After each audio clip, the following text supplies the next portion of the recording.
Okay.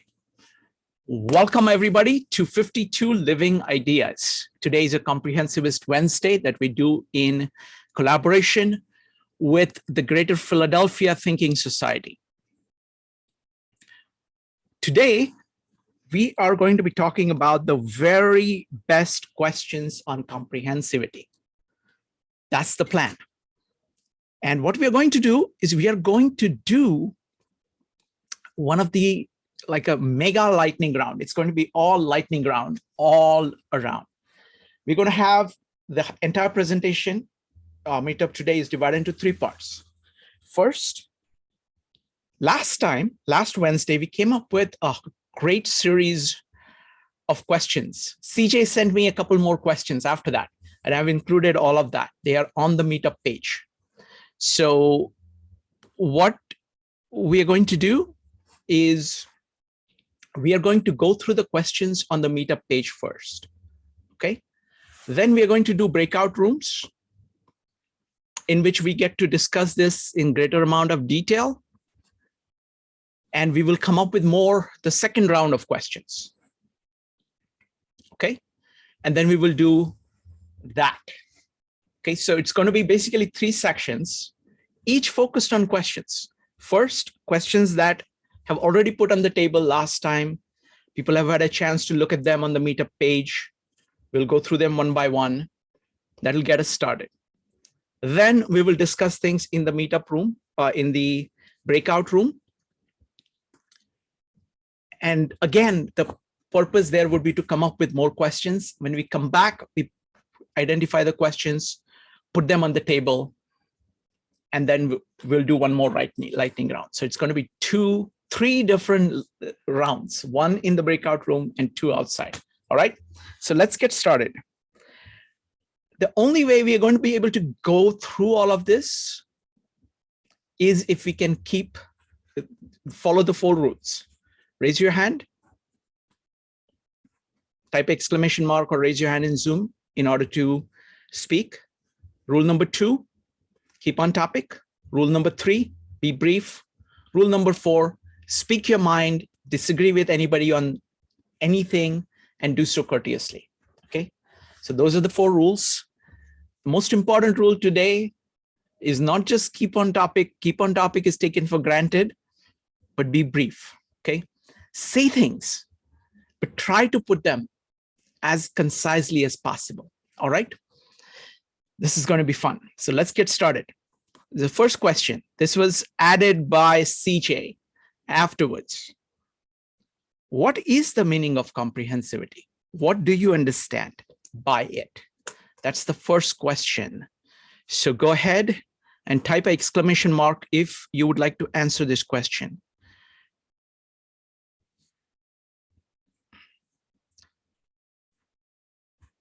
All right, we're going to start with Joe. So what is comprehensivity? What does comprehensivism mean to you? This meetup is a way of doing a review of everything that we've done, but in terms of questions, okay?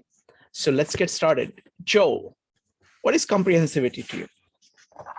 I mean, it's exploring a number of topics with a broad range across a broad spectrum of disciplines. And actually starting to look at how those topics not only work theoretically, but also impact you on a individual level in practice.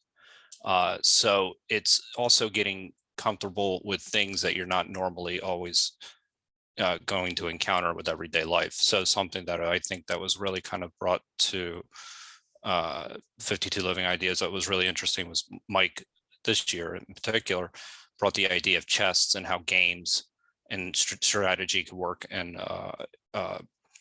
And normally we don't necessarily, in everyday life, you don't necessarily think in those terms, how a game of like chess may actually relate to your everyday actions.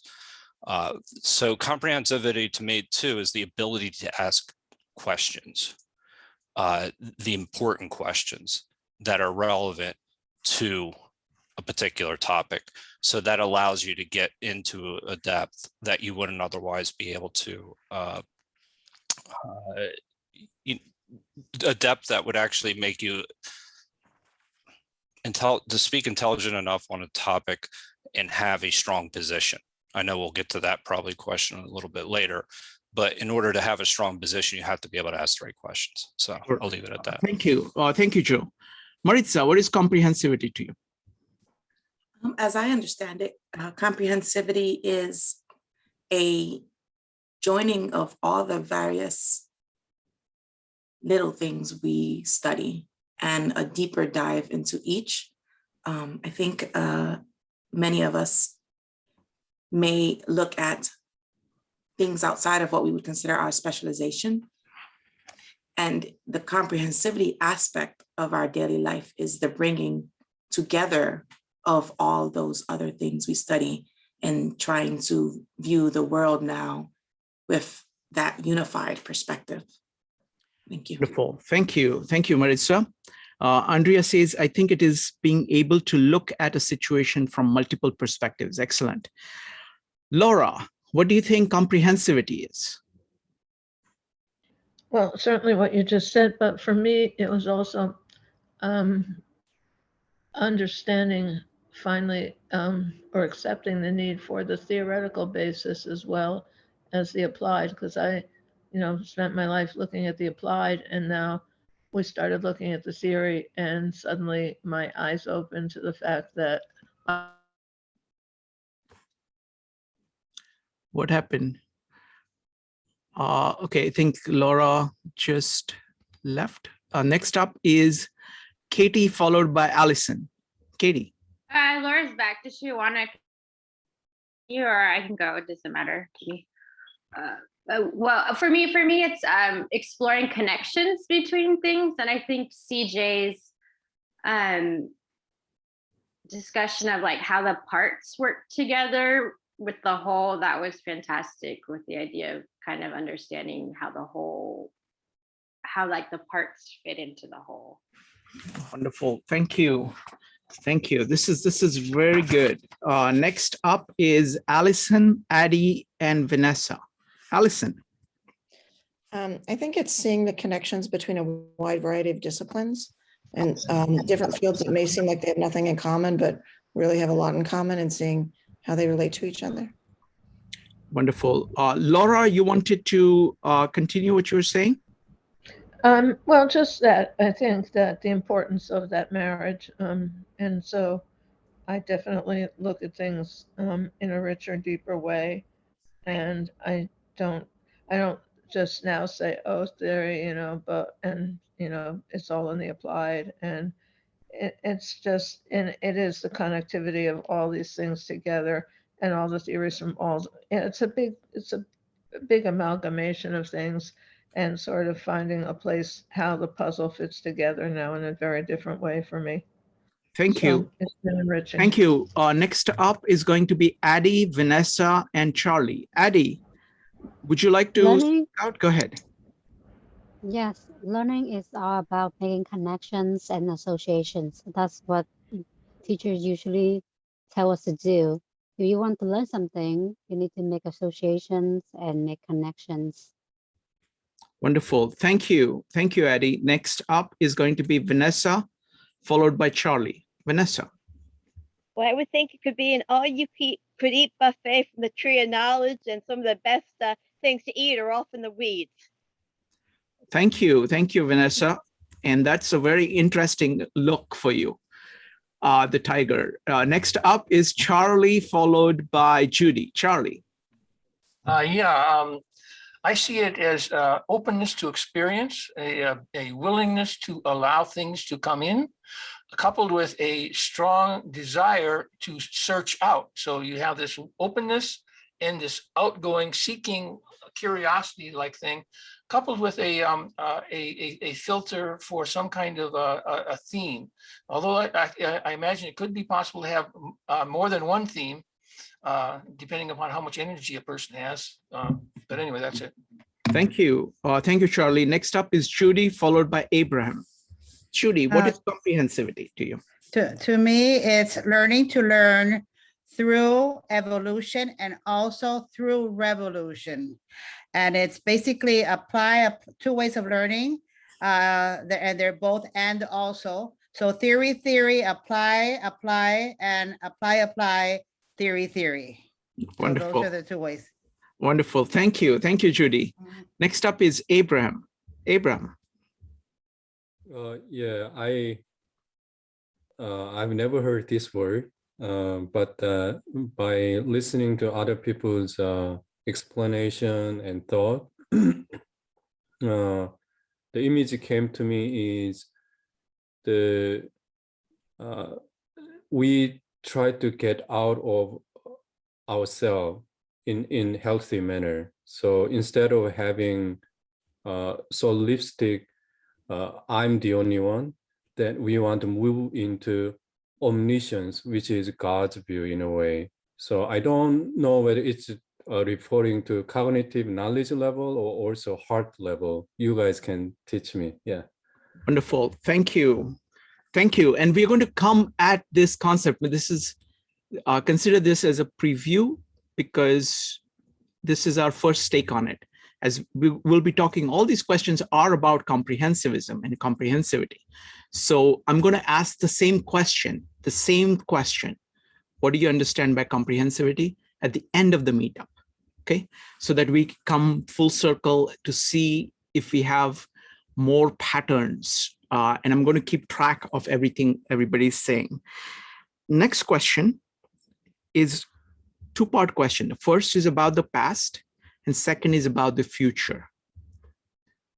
Over the last year or two, we've been doing these comprehensivist meetups. How have you improved on your comprehensivity over the last year or so? Go ahead and type exclamation mark if you'd like to share.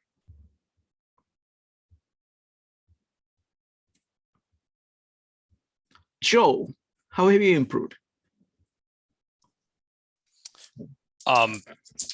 Been able to think in terms of design and that on a number of different levels, whether it be through the OODA loop, through Louis Sullivan, or even the design way. When you connect these three, what you start to see are the important conceptual elements of how to address a problem. And so when I look at a problem now, I kind of look at form follows function. You start thinking about what is the function what is the goal that you're trying to accomplish here? And when you start to think at that level, you're able to kind of break down problems more effectively. And that's what really is, I think that, over the past year or two that I've really kind of come away with. I would also say that my ability to ask questions, the right questions, has been refined here. That's something that it's a theme that I kind of keep revisiting with myself. So those are the main points that I would say. Wonderful, wonderful. And I want to say that though we call Wednesday Comprehensivist Wednesday, the entire meetups, all our meetups are about comprehensivity. We are exploring a great range of topics, and we are trying to connect between the topics all the time. So all of that is fair game. Next up is Evanique, Vanessa, and Charlie. Evanique, what about you? I think the way I've improved is sticking with difficult topics. I did take a little mini break from Design Way, but then I came back and stuck with it. Sticking with topics that are difficult for me to understand and, just trying to, sit back and learn from them and ask questions. I think letting go of the ego a little bit about when I don't know something or when I don't know a topic, but it seems interesting, even though I don't know about it, just to sit back and listen. And again, asking questions or just thinking things out on screen in front of everybody, I think that helps a lot too. So I think that helped with improving my comprehensivity. And yeah, that's it. Like just taking on new topics and exploring things that I didn't know before. Wonderful. Vanessa, how have you improved on your comprehensivity over the last year? Well, just giving a brief example, I would say that how essential clarity is to this. Even at the last meetup, we're discussing, someone mentioned data and information, and in the comments, just saying even the temperature reading can be both, and just the clarity, at least we're on the, having a conversation, realize, okay, at least we're kind of broaching the same subject. So, just the tools needed, even just to, before you study or approach a new topic or converse with somebody else. Wonderful. Thank you. Thank you, Vanessa. Next up is Charlie, Addie, Laura, and Allison. Charlie. There's been a couple of things that have been happening over the last about 6 months to a year.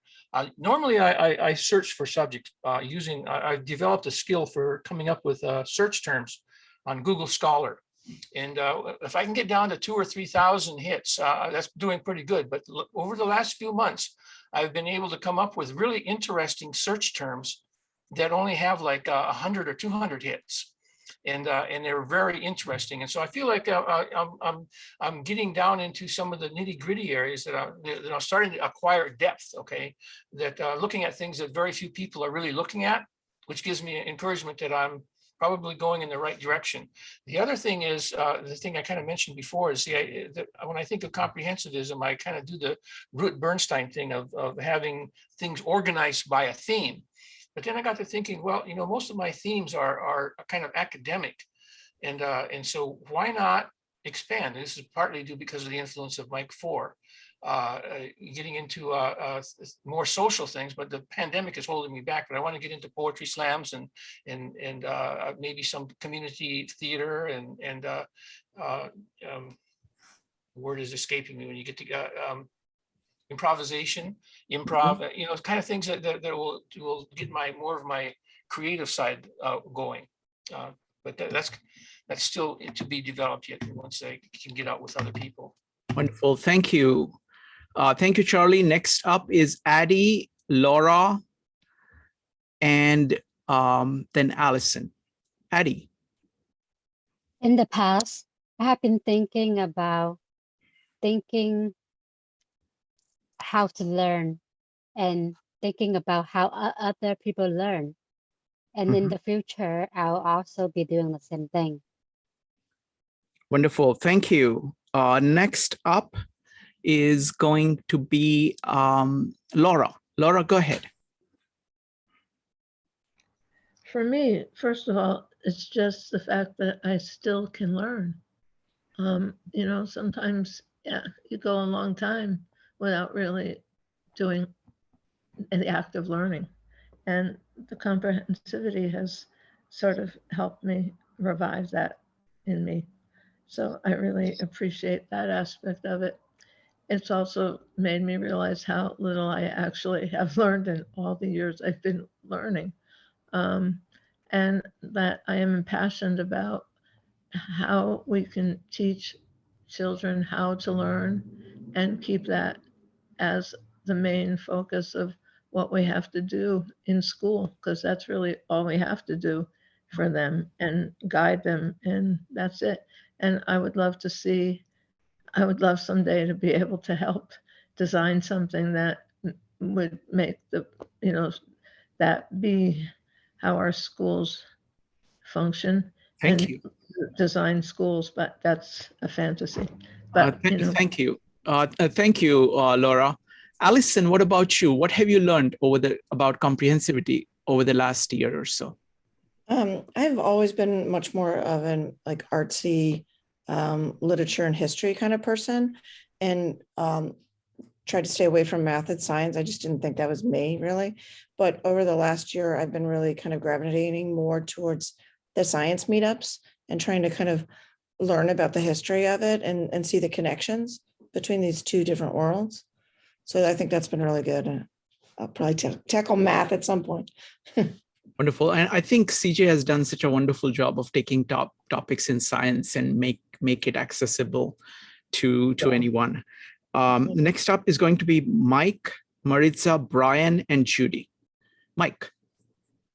I have two quickly. One, my tolerance for reading material that I wasn't interested in at the outset has increased. I'm able to kind of stick it out more and extracting some value.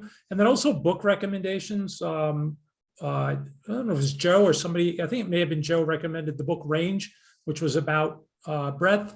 And then was it Brian? I forgot who it was, recommended the counterpart, which is a book called So Good They Can't Ignore You, which is about having really highly honed incisive skill. So just from people's recommendations, my scope just keeps widening. Wonderful. Thank you. Thank you, Mike. Next up is Maritza, Brian, and Judy. Maritza. For me, over the last year, really, it's been a matter of embracing some existing components of comprehensivity within me. And I think that the act of embracing them made it easier for me to use them and wield them more powerfully, like acknowledging that, I'm thinking, oh, I'm just dabbling. There's no value here. Because I used to tell people, I'm a wealth of useless information. And I'm no longer willing to say that, because I've come to learn here on Wednesdays that all the things that I was calling useless information are actually useful. They just might not be useful in this moment, or maybe by itself it's not useful. But if I pair it with this other little bit that I considered useless, I can, come up with something unique, and it'll really help me in an arena where it might not have previously. Thanks. Wonderful. Thank you. Thank you, Maritza. Next up is Brian, Judy, and Katie. Brian. I think I would put it as two things mainly. The first one is regarding things from a different cultural aspect. As most of my knowledge experience comes from European background. Seeing it coming from a US background, I come across some very different topics that I haven't been aware of before. The second thing is hearing other people's opinions, experiences from people who are culturally different and widely different from me.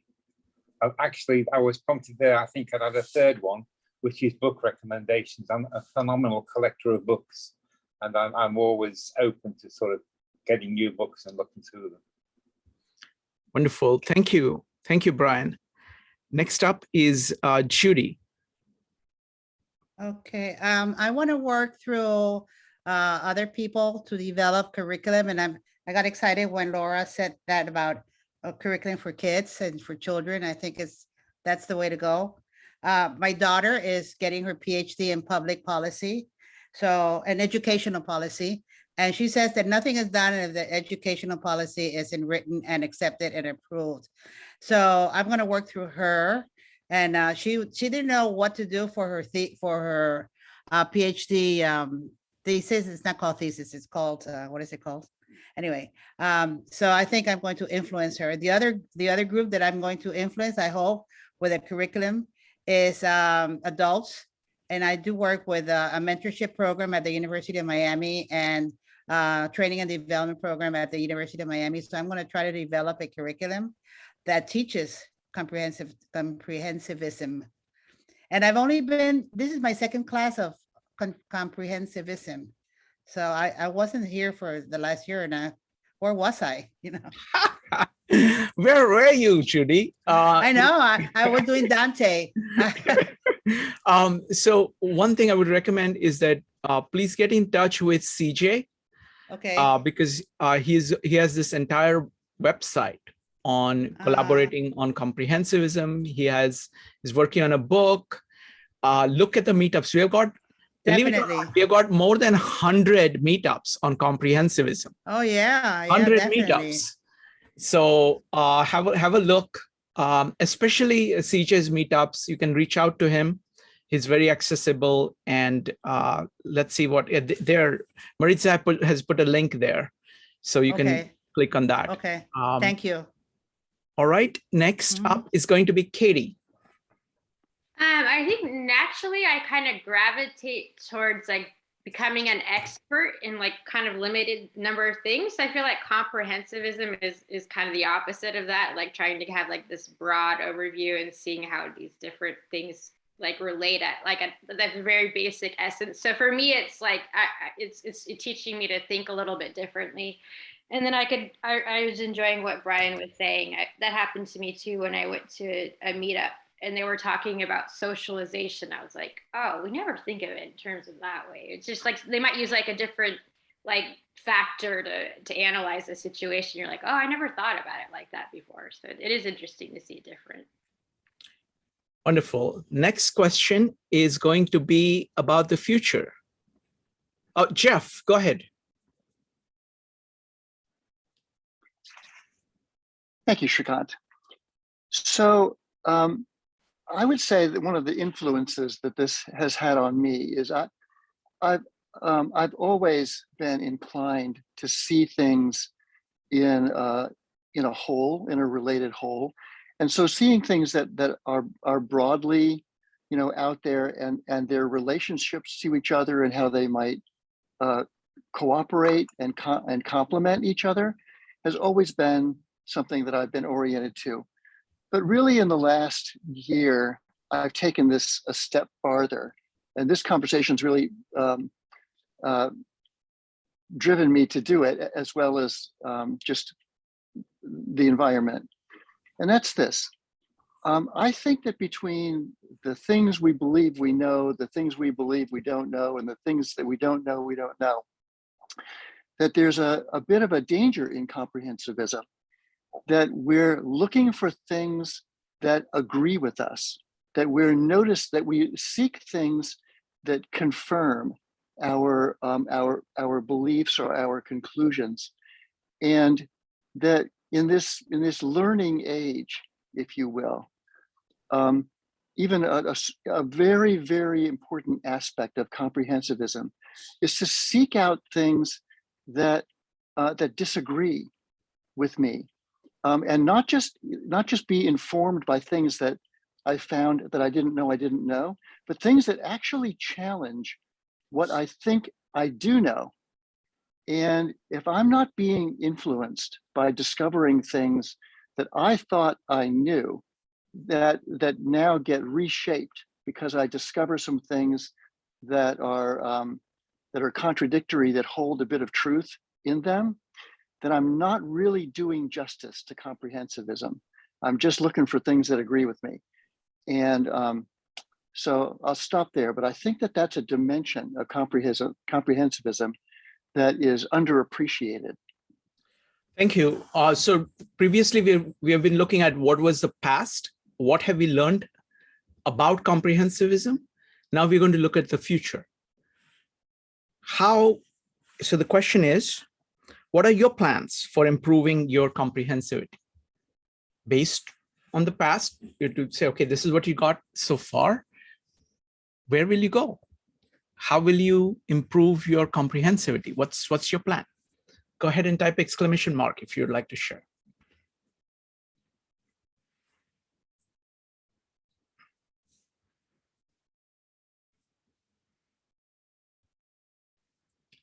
All right, let's start with Evanik first. Evanik followed by Joe. Evanik.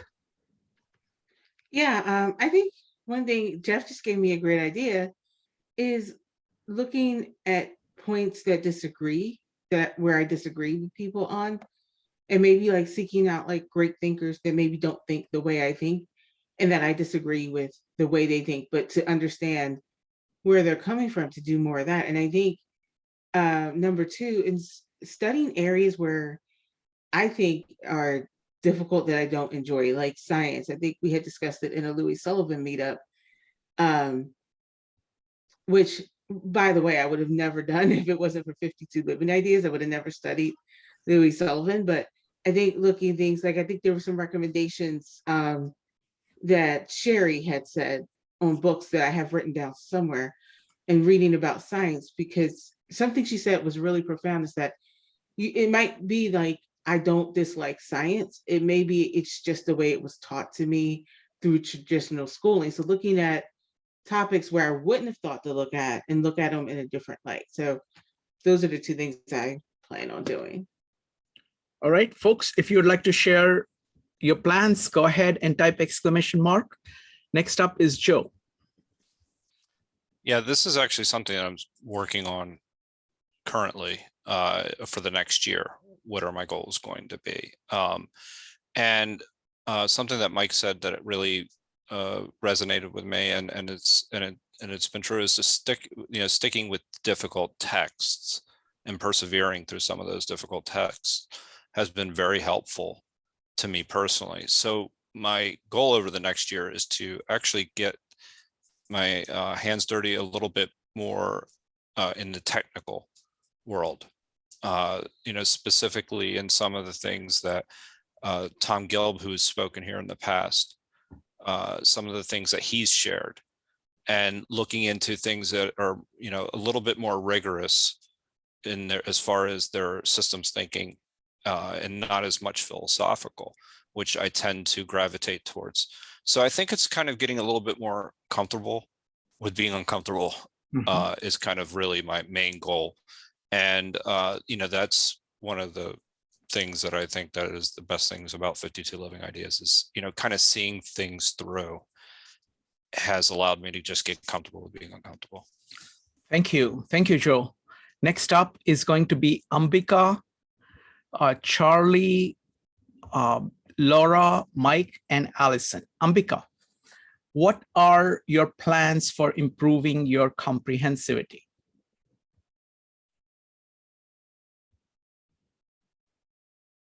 Ambika, you need to unmute yourself.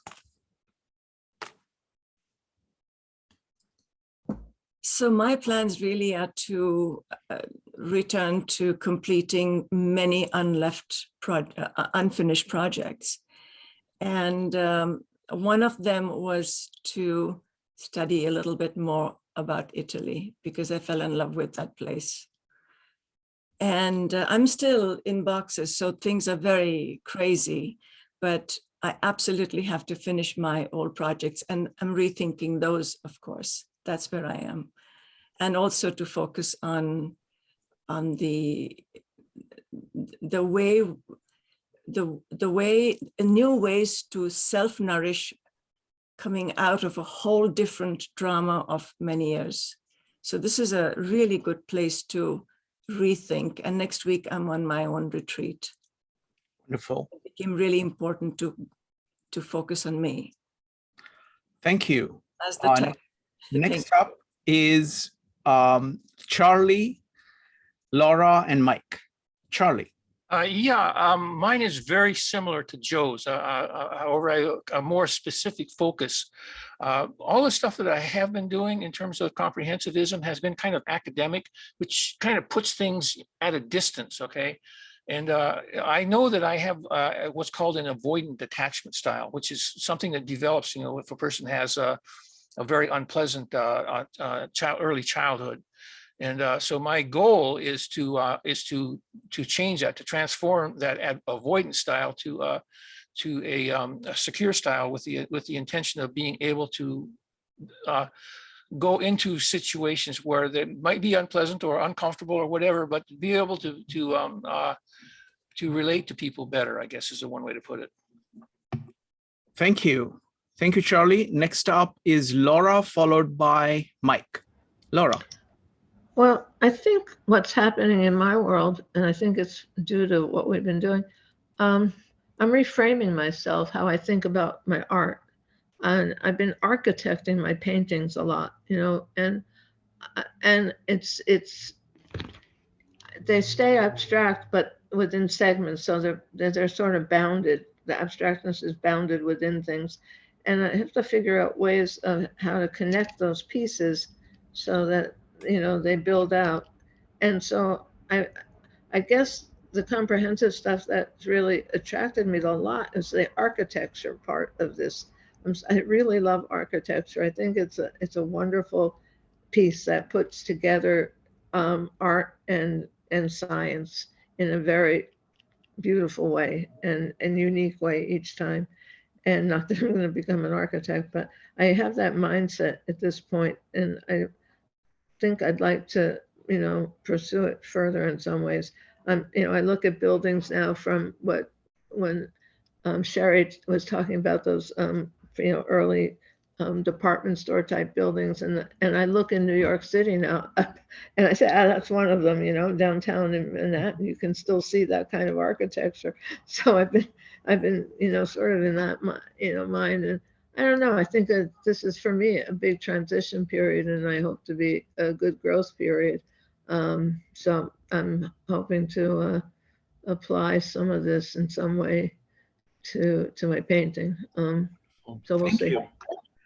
Thank you, Laura.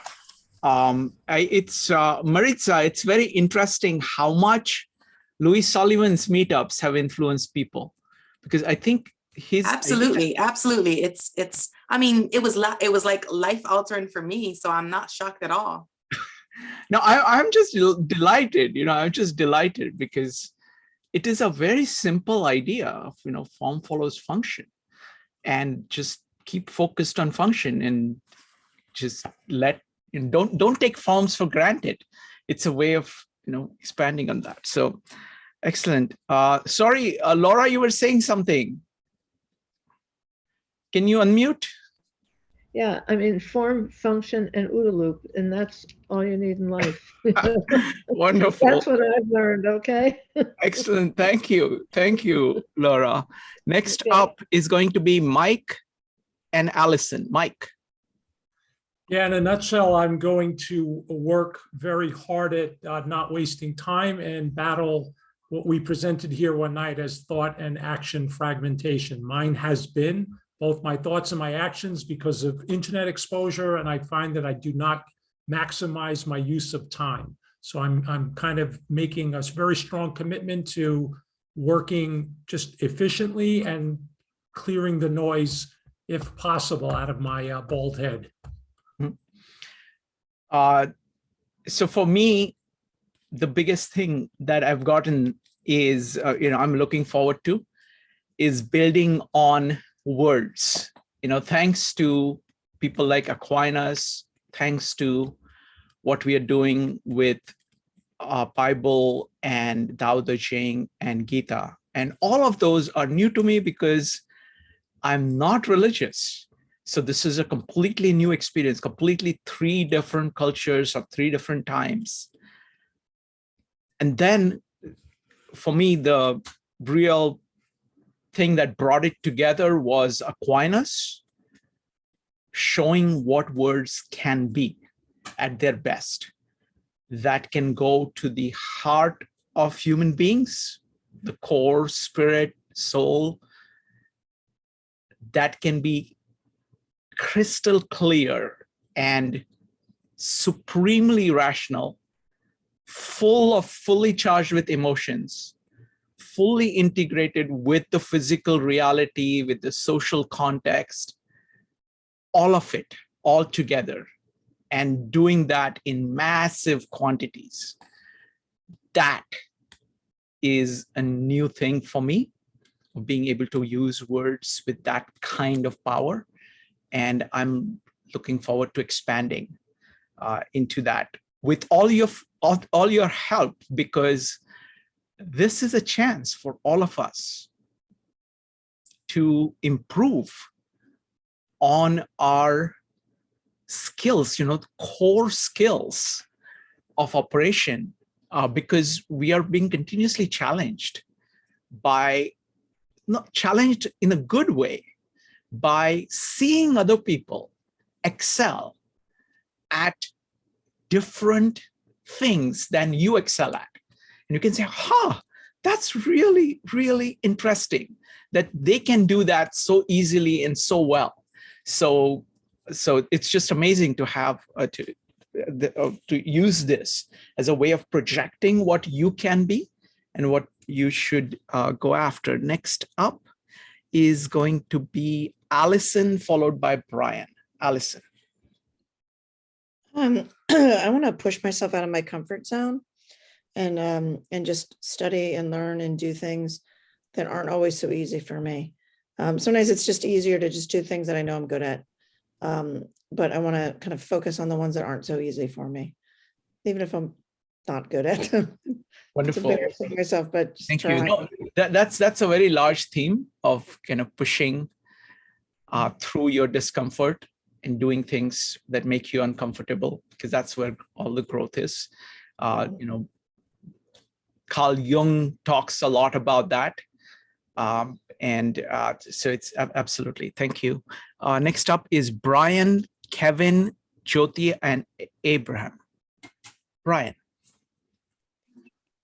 Okay, I had no real plan to improve in this area. I just follow what interests me, new things which I didn't know about. However, a few days ago, into my possession came a book which has the title of Learn Like a Polymath.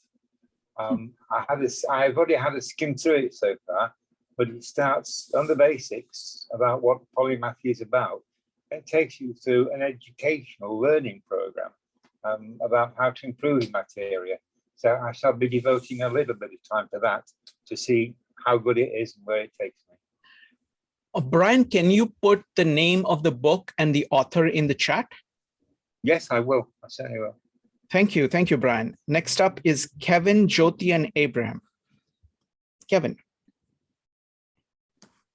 Thank you. So, my approach may be a little bit different. Yeah, as general, maybe try to get some new field, get some uncomfortable learning to, you know, get used to it as comfortable.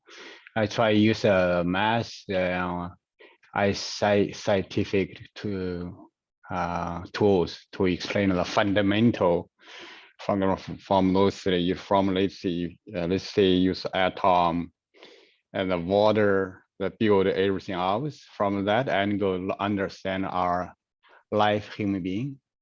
And also that's one way. Another way, use diagram and graphical from the data, exist the data. Try, let's see if we can view it, see it, then get a better feeling. Thank you. Wonderful. Thank you, Kevin. Jyoti, what are your plans about improving your comprehensivity? Actually, my plans have already started.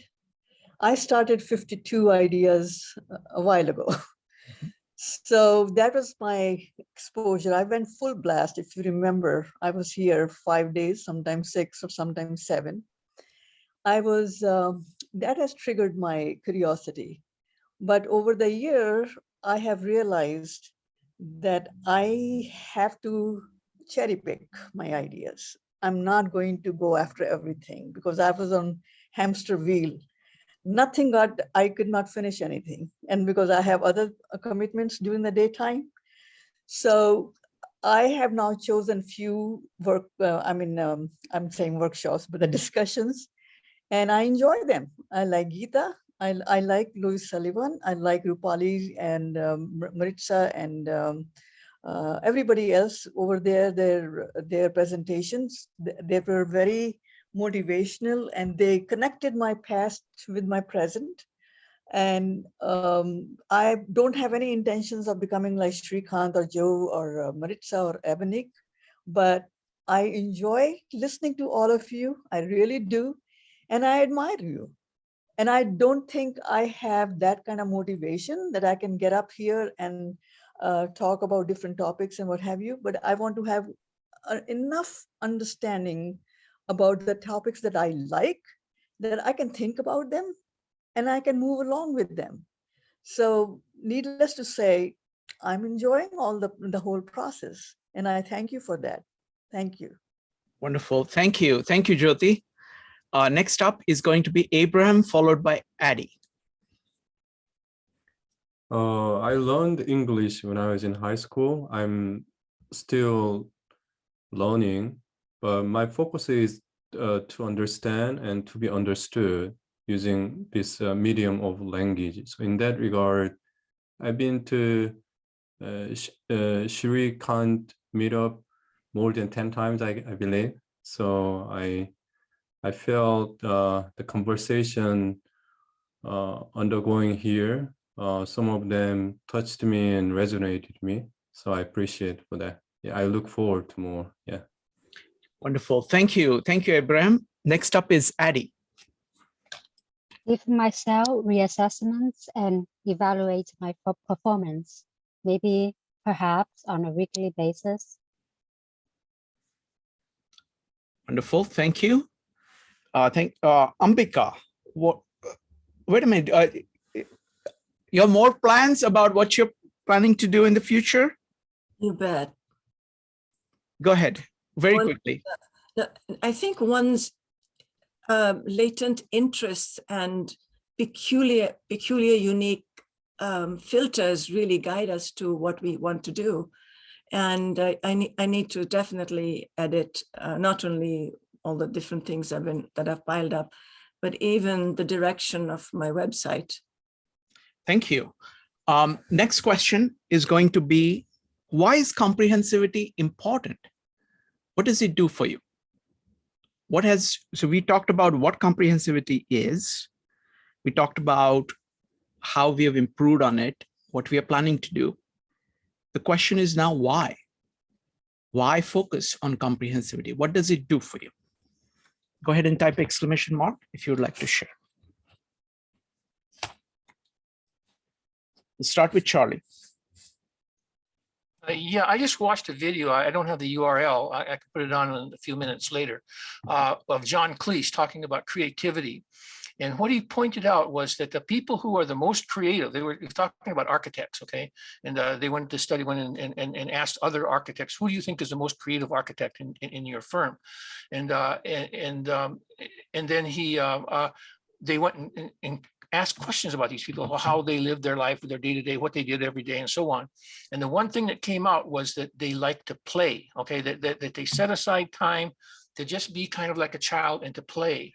And so for me, that's kind of how I see healthy comprehensivism, where you're engaging with a large area, but in a sense of play. That, you know, for me, it's playing with ideas. I love to play with ideas, and they're like toys, okay?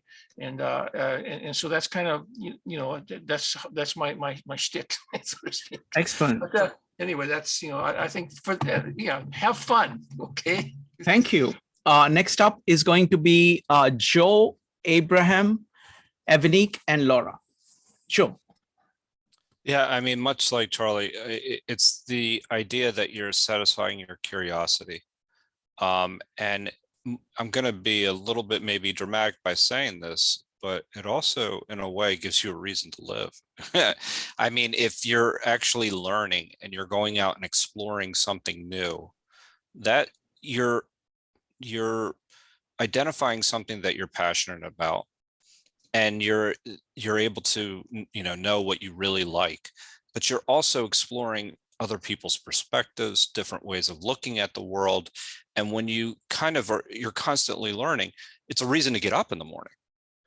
And that's really the most important part. It's you're learning not only for yourself, but also for the people around you as well. And I really do want to build on the idea that, really quickly, that what Charlie said is the idea of play in this process and curiosity. I feel like school sometimes beats that out of you, and that this is kind of like, it opens your world to, like, it opens your mind to different things in the world, and it allows you to think what is possible, as opposed to what school maybe tells you what's possible. So I think that this is a really important point to come back to when identifying your passions and things along those lines. Thank you, Joe. Next up is Abraham, Evanique, Laura, Maritz, and Kevin. Abraham. Yeah, if I summarize my life into a book which has 3 chapters. First, I spent a lot of my life pursuing knowledge. Second, relationship, to be more bluntly, women. I think I'm entering into 3rd stage. So the stage is connection and compassion and wisdom. So I'm praying for that. So in that regard, the word comprehensivity fits well. Not just the word, I mean, living through it, I would say. Yeah. Wonderful. Thank you, Abraham. I just want to connect with that point and elaborate. I mean, the biggest thing for me of comprehensivity is that human beings are incredibly rich creatures. Both our potential, what we are, what we can be, is so rich. And no matter what you think of yourself, that is a very limited view of what you are and what your potential is. Comprehensivity, to me, is basically being open to the world, to perspectives, to other people. And by being truly open to these, to other people and all that the world has to offer you, it really allows you to transform yourself, to remove the boundaries that you have within yourself and to grow. So that to me is the primary value of comprehensivity. Next up is going to be Evanique, Laura, and Maritz. Evanique. Yeah, so I think the importance of comprehensive to me is it helps me to put things in perspective. It doesn't have to be the be all and end all. Like when we're in school, the thing was grades, get good grades, get good SAT scores, get into a good college, have a good life. And that's a lot of pressure. And, and then when you work, so like putting things into perspective, and for me, practically like at work, being able to learn a new thing and make mistakes and have it be okay. And just be like, you know what, I can fix it. And so learning to, I guess, in a sense, fail and move forward and make mistakes and move forward. So I think that's one. I think one thing is that if you're growing, you're learning. I think that's the key. Or if you're learning, you're growing. And if you're growing, you're becoming something new every day. Like you're becoming a new person. Like you're shedding things that you don't need anymore, and you're taking in things that you do need. I think that's important. And again, like just taking the pressure off, and patience with other people. Like you were saying, and Abraham was saying, connection and compassion and being open to the world and to others. When you do that, you can understand where other people are coming from, and you can, or at least you can try to understand or have compassion and know that maybe they're just thinking differently than you, and maybe just instead of like being upset with them, maybe just coming to a conclusion if you're having a conflict, or just kind of like letting things roll off your back, because at the end of the day, it doesn't matter. So, if someone upsets you, either you resolve it or you move forward. So that's what I think. Wonderful. Thank you. Thank you, Evanique. Next up is going to be Laura, Maritz, and Kevin. Laura. Okay. I think for me, it's that comprehensivity is sort of have a foundational base. When you look at a new problem or a new situation, every single one of those is different, and every one of those, you need a new base of information to help you along. So you're always taking some part of comprehensivity and building upon and adding to it a new set of things. And that's how I sort of perceive it, and how I would like myself to be doing so. I have noticed in my life, I have a younger daughter, and she's much more aware of the changes in language, things that I might say that in a certain way. She says, no, you can't say that. And so I have to be aware of those kinds of things and how things morph in ways. So being attentive to that is important, and I want to be more aware of that. I want to, not make mistakes. And I think one of the key things when we say that we want to go and help people, we got to get to know people. What are we really saying? What we know, we think we know about people? I mean, that's wrong. And that's where our mistakes have been. So I want to learn more about that. So it can change. Thank you. Change. Thank you, Laura. Maritz, why comprehensivity? So that we don't get stuck thinking there's only one story to things. When we practice comprehensivity, we're learning about a variety of things. And it's just natural that the more we learn, the more we understand how much more there exists to learn. And once we're in that position, we're now in an open position to consider different possibilities and different perspectives. And in doing so, we're rejecting the notion that there is just the one way of doing something, or just the one side to this culture or this civilization, or one method for accomplishing this one goal. Comprehensivity is vital, in my mind, to us as individuals who are going to form communities and ultimately improve upon a culture, because it puts us in a position where we're open to pivoting our ideas. And I think that that's really important. Excellent. I mean, the term that comes to my mind when I think about this is a very odd combination. Is confidence and humility together. Yes. So you have humility in the sense that you're saying the world has a lot more than what I have. At the same time, in making of that statement, that's a very bold, confident statement. You're saying, I am going to be open to it, and I'm going to try to learn what I can. I know I have limits, but I'm going to try. So there is a combination of confidence and humility together. It's not a confidence which is a rigid confidence. It is a very flexible kind of confidence. And it is not a humility of of despair. It is actually a humility of optimists. It's an optimist kind of a humility. So it's a very odd combination of these two. Thank you. Absolutely. Go ahead. Just one quick thing on a comment on that, Shrikant, is the idea of, I think also the concept of comprehensivity allows one to recognize that confidence. I don't think that we would get it if we're thinking that we have to keep narrowing our focus. Thank you. Yes. And again, connecting this to the silos. See what happens at the moment you say, I'm specialized, you're trying to say, I am this and nothing more than this.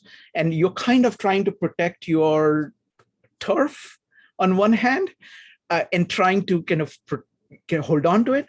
And at the same time, you're saying, no, that's not my thing. So you're pushing it away. That's a very different kind of a mindset.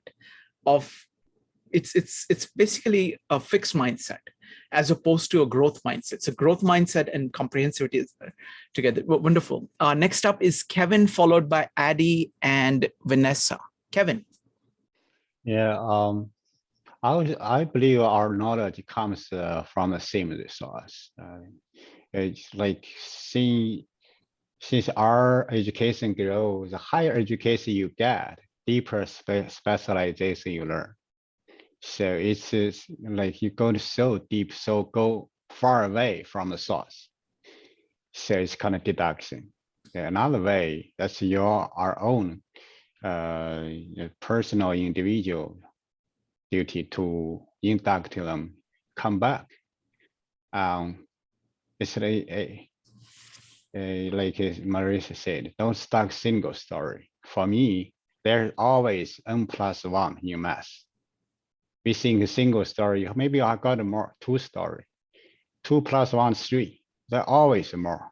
Like in the DAO, 3 are generate multiple things. The number n is what you know, the ways. The 1 is always you learn from the comprehensivity, from others, from knowledge, from your experience, you get it. There's no universal or perfect one fits all at the same time space dimension. Thank you. Thank you, Kevin. Next up is Addie, Vanessa, and Ambika. Addie. Yes, my purpose of learning or to become a comprehensionist is so that I can comprehend the minds of the great thinkers, so that I can open my world for new horizons. Wonderful. Thank you, Addie. Vanessa, why comprehensivism? Well, I think in general, it's a better way to communicate with maybe even strangers. If you're having a hostile conversation and you may come across something you have in common, and then you're like chatting, maybe debating like schoolyard kids at recess, and it becomes more jovial. And also, if you're looking to become more proactive, let's say in a social cause or something where maybe you're a little more informed, so maybe you have the knowledge but not the strategy, or vice versa, that can maybe get you going along the right track. And they say, you know, look before you leap. You may realize, well, wait a minute, leaping is the wrong thing to do in the first place. And maybe be more aware when, you know, we're humans, we judge. So, okay, maybe I'm not going to put my foot in the mouth, but I'm realizing I'm about to. So maybe either pause, and I guess most importantly is being willing to admit, wait, I was wrong. You've got it so much right, your thing, and, you know, appreciate others' knowledge, but they probably have a lot more and maybe studied it better and have a better perspective, or can say it better than I can. Thank you, Vanessa. Ambika, why comprehensivity? Actually, I was clicking on something else, but that came up. But may I just ask a question related to what you just said? You can ask, but we'll take the question towards the end. Go ahead. You can ask the question now, but we'll handle it later. Yeah, no. When you say why comprehensivism, my response was, but that is the natural way. And I think that the system limited people. So I think it's natural for people to have diverse interests. That was my response to that question. Wonderful. Excellent. Next up is going to be Charlie, Allison, and Jyoti. Charlie. Something in addition to what I said earlier was kind of from a selfish point of view, but from a social point of view, I see people who are engaged in comprehensivism as a major untapped resource, that there has been so much specialization, that there is a really deep need for cross-fertilization between the different disciplines. And it's showing up. There's a lot of stuff that's been published recently about how research has become stagnant, and I think a big part of the reason is because of this specialization, that people got their noses to the grindstone 24/7, and they just can't take, they're afraid to take their publisher Paris stuff and things like that, they're afraid to branch off, so if they have someone knocking on their door saying, hey, did you know about this other person doing this? It's very similar to what you're doing. I really think that there's going to be some people who are going to get mega rich learning how to tap into this resource. Thank you. I want to build on something that Ambika said. If you actually look at children, they are curious about everything. They don't have limits. They don't say, oh, I am this. They are curious. They're curious about the world. They are curious about themselves. They're curious about other people. And that's just how they are. So in that sense, why specialization is a better question than why comprehensivity. So excellent point. Next up is going to be Allison and Jyoti. Allison. I think one of the things that I think is so great about the way that you do this is that there isn't any one right answer. There are all these different, so many different interpretations, and they're all valid. And not only are they valid, they're all important, and they contribute to the understanding of whatever the topic is that we're talking about. And I just think that's phenomenal. And then the other thing I wanted to just say, because I know some of you were talking about education, I think Mark Twain said it best. He said, never let school get in the way of your education. Yes, absolutely. And I also, I don't know who it was, but who said that education is wasted on the young.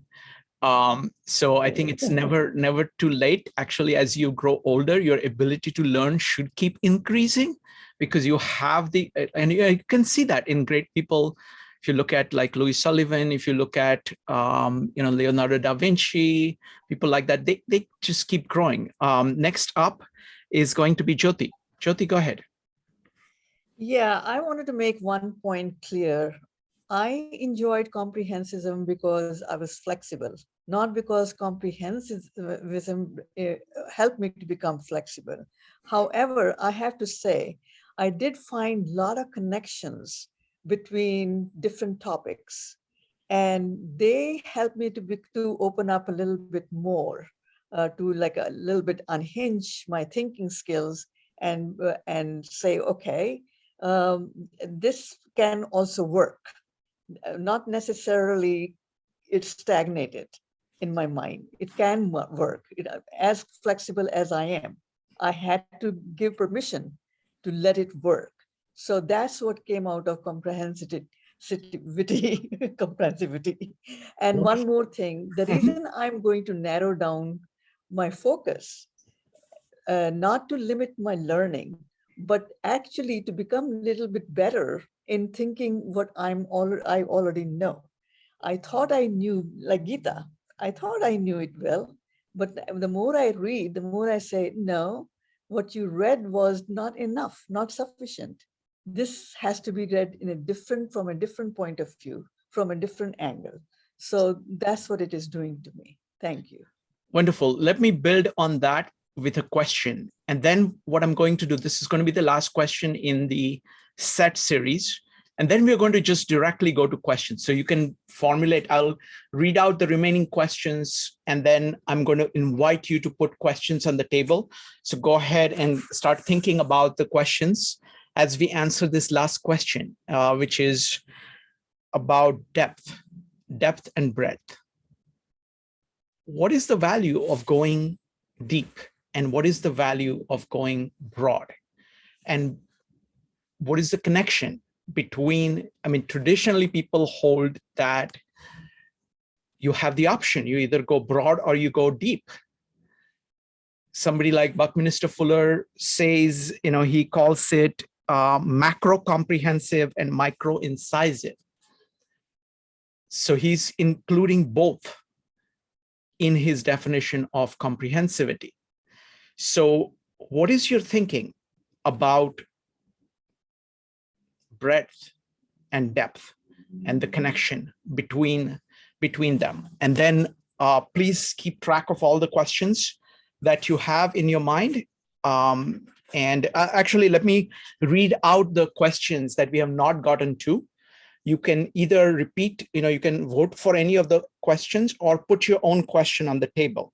Okay, so I'm going to read that out so that you can start thinking about your questions while we answer this question. So okay, here are the questions that we did not get to. How do you promote comprehensivity in a specialized world? How do you define the limits of your comprehensivist pursuits? What are the epistemic virtues of comprehensivity? What are the foundations of comprehensivity? What have we not covered in our Comprehensivist Wednesdays? How do you use strong positions weakly held? So these are some of the questions that people had raised last time, but you're welcome to come up with kind of either put one of these on the table, or you can go ahead and add your own questions, okay? But before we do that, let's answer this last question. How do you think about breadth and depth? We're going to start with, I will go with Evanik, Kevin, Joe, Andrea, Laura, Charlie, and Mike. So let's go with Evanik. Yeah, I think with depth and breadth, I think it helps you to know yourself. So when you go deep with something, I think even if you try not to personalize it, it's almost impossible not to think of it in terms of your own life. So when you go deep in a subject, it makes you think about your life and how to apply it to you. And I think the breadth part is going wide. You could see how it could apply to other people, and you can listen to what other people are getting and then get something for yourself again. And then you can also see how maybe you can contribute to other people. So that's my thoughts on that. Thank you. Thank you, Evanik. Kevin. Yes, thank you. I'm going to apply yesterday we learned from in chapter 52, 53. From chapter 52, they talk about a mother and a son. What's a mother? Like mother could be Tao, and the son is one specialization. However, all innovation or shortcuts are human being like shortcuts. We shortcut transportation. We take plane save time. We make tools, save our time, and they get fast food extra. So here's the one thing I want to say. After knowing the sun, the world, you will still need to embrace the mother again. This is basically, if you consider mother is brother, then the deeper you go, you still need to come back to childhood. Why the child, when we were child, we don't know the world, how math, language, they know everything. So we need to integrate, digest inside. Then from chapter 52, Dao De Jing. Chapter 53 is about Dao and big path and main path, or main path to compare to a small. Or we call the Jing in the, so which way we normally, we like in practice, okay, kind of find a quick way, get it done. How the main way over there, always there. You take it or not, that's broader way. Or you want to specialize the way. Thank you. Thank you, Kevin. Next up is going to be Joe, Andrea, Charlie, and Mike. Joe. Yeah, I mean, I think this comes back to one of the ideas of, again, I've said it several times, is the idea of being able to ask the right question and really kind of get to the heart of what you're trying to examine. And when I say macro comprehensive, you kind of start with the world with all possibilities, right? That's Buckminster Fuller kind of defines it. But then how do you drill down from there? How do you decide what is relevant, what is not relevant? And then how do you really think about what the essence is of the problem that you're trying to get? So it's, to me, it's the ability to draw boundaries around a problem, and being open to understanding how to incorporate, essentially, not draw boundaries around the possibilities, but you're drawing boundary around the problem itself. So you're able to move in between the two. That's my way of looking at it. Wonderful, thank you. Andrea, do you have your audio working?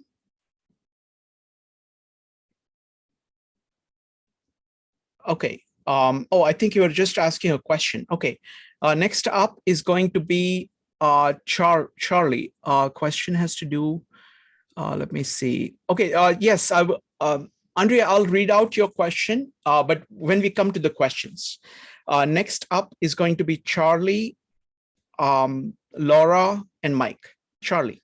Yeah, this is something that I have thought about quite a bit, going back a long ways, more than 40 years ago. And I came up with an analogy. My analogy was a spider spinning a web. And a spider who's going to spin a web that's going to be, to use a word about life, anti-fragile. It's going to be able to withstand criticism, okay? In other words, so you don't end up spouting a bunch of BS. And so basically the way I pictured it was that I need to have anchor points. I need to have places that I know well, okay? So I have to drill down deep in order to get close to the roots of a particular concept or a theorem or whatever. And so that I can use that as an anchor point. And then I can spread out a web of understanding, or through intuition and imagination, so that I can cover a large amount of area that way. But I do have to have some of these anchor points from which it's kind of like there's like a range of mountains, and the tips of the mountains would be like the anchor points.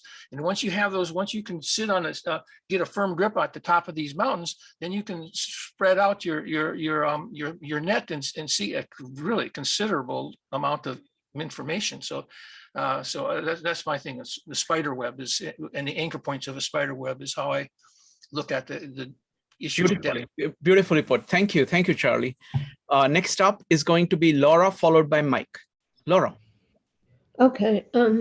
Our educational system has been viewed as an inch deep and mile wide, so that effectively we've been teaching at a very superficial level, and we never get down. We never drill down and dig deep.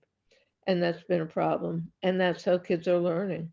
And so we want to get away from that. See, what we're talking about with the comprehensivity and all of it is very different. It's exactly the opposite. So that's our problem. And we have to resolve that as also a part of our curriculum revision. Thank you. Thank you. Thank you, Laura. I don't think our education is either deep or broad. I don't think it is either of them. Next up is going to be Mike, followed by Jyoti. Mike.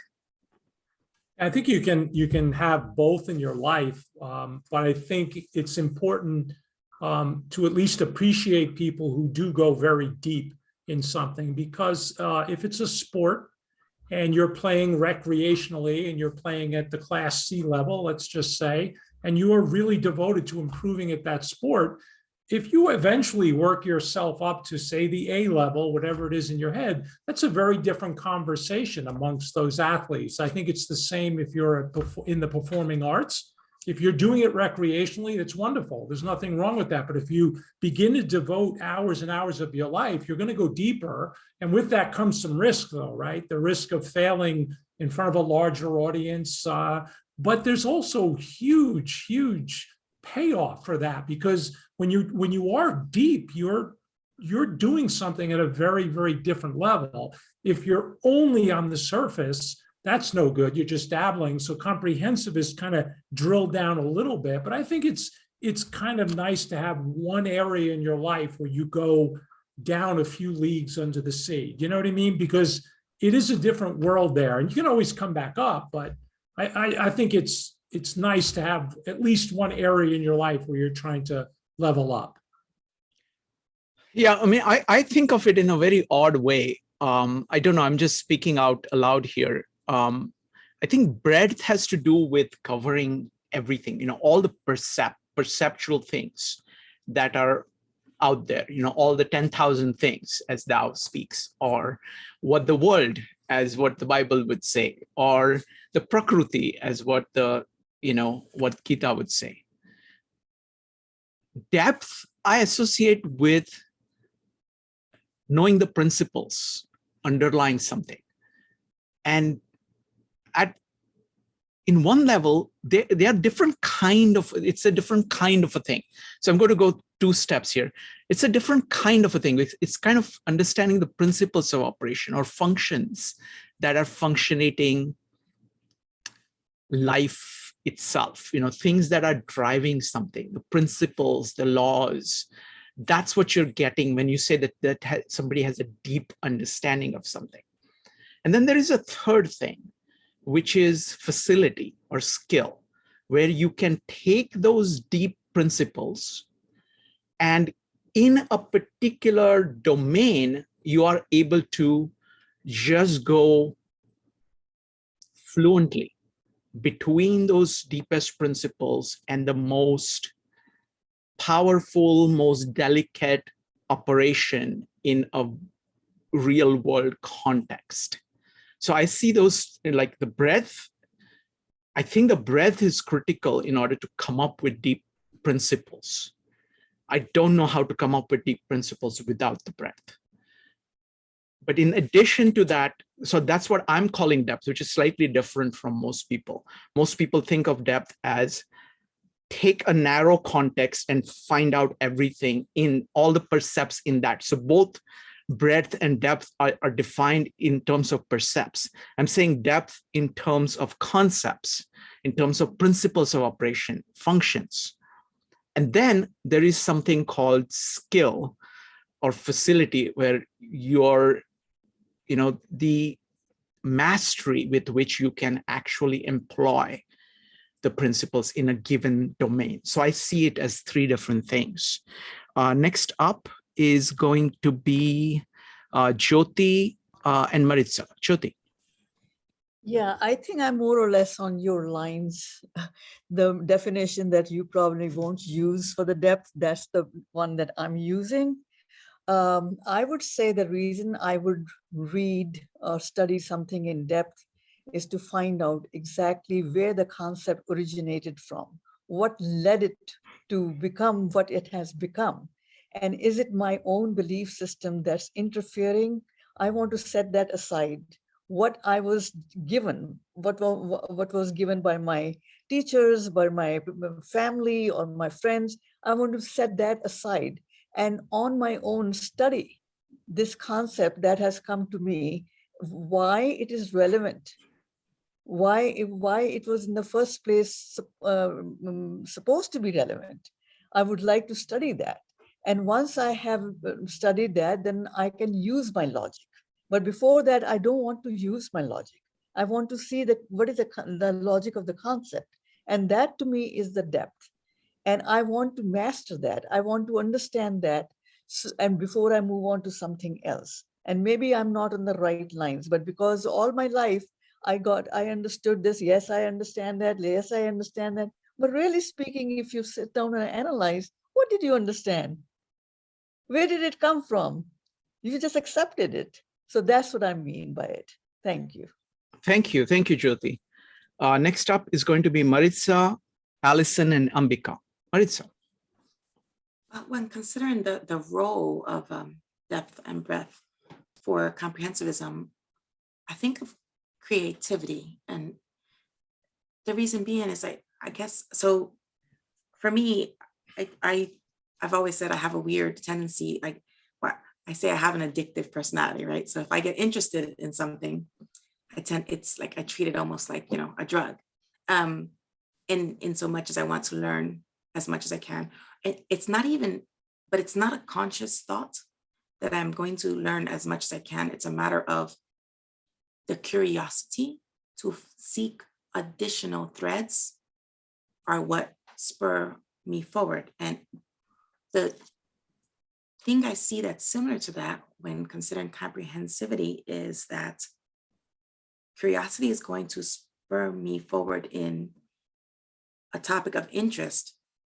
But if I'm viewing it from the perspective of comprehensivity, the considering breadth and depth is going to have me not just drilling in, but drilling sideways. And so I am sewing together pieces that would have been unrelated if I were looking with more blinders. And then that, to me, is what considering both breadth and depth in comprehensivism, geez, I can't speak, sorry. But considering them, you now weave a cloth that is stronger in your understanding because you went out instead of only in, and it gives you more flexibility in addition to more, like toughness, as it were. And that's kind of the way I view the role. Thank you. Wonderful. Thank you. Thank you, Maritza. Next up is going to be Allison, Ambika, and Abraham. Allison. What Mike was saying about depth is 100% correct. I mean, you can't ever be any good at the arts without basically putting on blinders and kind of cutting out the rest of your life. It's completely all consuming. But that said, the very best artists know more than just about their art. They incorporate ideas from history, from philosophy, from everything. So there is a point at which they have to expand beyond that. But you can't get to that level though, like there are times when I've talked to people who, I don't know, like they're jealous that I danced or whatever. And I'm like, I didn't have a childhood. I didn't have an adolescent. I had none of that because, I mean, you're 5 hours a day in a studio, 6 days a week working on it. And I think that's true for whether it's the violin or it's dance or really great painters or whatever it is, it requires that many hours. But there is a point where you're reading and you're learning and you've got to incorporate that so that if you're really creating art, it has any meaning. But there's a period where at the beginning, you can't, there is no breadth, it's all depth. And yeah, the conversations you have are at a completely different level when you're that immersed in it. No, it's a beautiful point. Beautiful point. It just there's so much to think about here. Next up is Ambika. Ambika, what do you see as the relationship between depth and breadth? I think what I've just heard from everyone is really beautiful. And I just wanted to share with Alison, we were doing belly dancing here on Monday night, but I think shades of all of these come to you over time through your own experience as well. If you don't have all the breadth, but you have only the depth, as you practice and learn more, it arrives, don't you think, through experience and the knowledge of that one discipline or two disciplines. And what I'm hearing from everyone is this call for a completely different system of learning on different levels. Which then to me, my mind then goes to, we are studying body, mind, spirit of the individual, body, mind, spirit as connected to nature, which also has all of that, but then the cosmos. And so a system that would integrate these lessons in story and play, depending on the level, therefore go deeper and deeper with this expansive worldview or cosmic view actually is what we are looking for in this, where all the other strains then become part of it. You know, you may not learn 96 languages or 200 languages of the world, for example, but you get a sense of the root of the languages and then the sounds of the different syllables and the tastes of different spices. You know, this is all part of our learning experience and then our lived experience. And we live in cultural, areas. So I think it's all available also to us. Thank you. Thank you. Thank you, Ambika. Next up is Abraham. Thank you. The word came to me is clarity. Whether I am disciplined enough to go deeper or I'm open enough to observe and have conversation with other things. What I desire is I'd like to learn to be clear. So, but interestingly, after sleeping, sometimes the things are clearer. So I think in a way, striving for something, going into depth and width, it's one side of what we maybe need to be engaged. I think the other portion is more like receiving portion, contemplative. Some people call it prayer or God's grace, sunshine. Ambika mentioned something similar. Yeah, that's the image that came to me. Yeah. Thank you, Abraham. I want to just make one comment and then we'll go to questions. I was thinking of Tao Te Ching and how it approaches all of this, or we're looking at Bhagavad Gita and how it approaches, or look at Bible and how it approaches. The way they look at depth is centering, like the core of your being. And if you're actually, and being able to act from the core, it keeps talking about, like Tao Te Ching keeps talking about the center, keep returning to the center. So does Gita. It refers to, this core within you, and being able to act from it, and acting from it flows naturally without too much effort. And it can deal with a wide variety of things. So that conception of depth,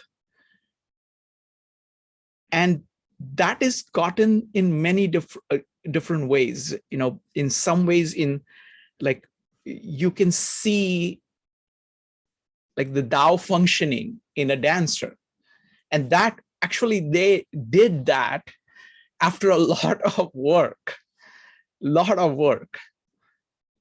But you also see a Tao functioning in somebody like Leonardo, for example. No matter what field he touches, he's touching many different things.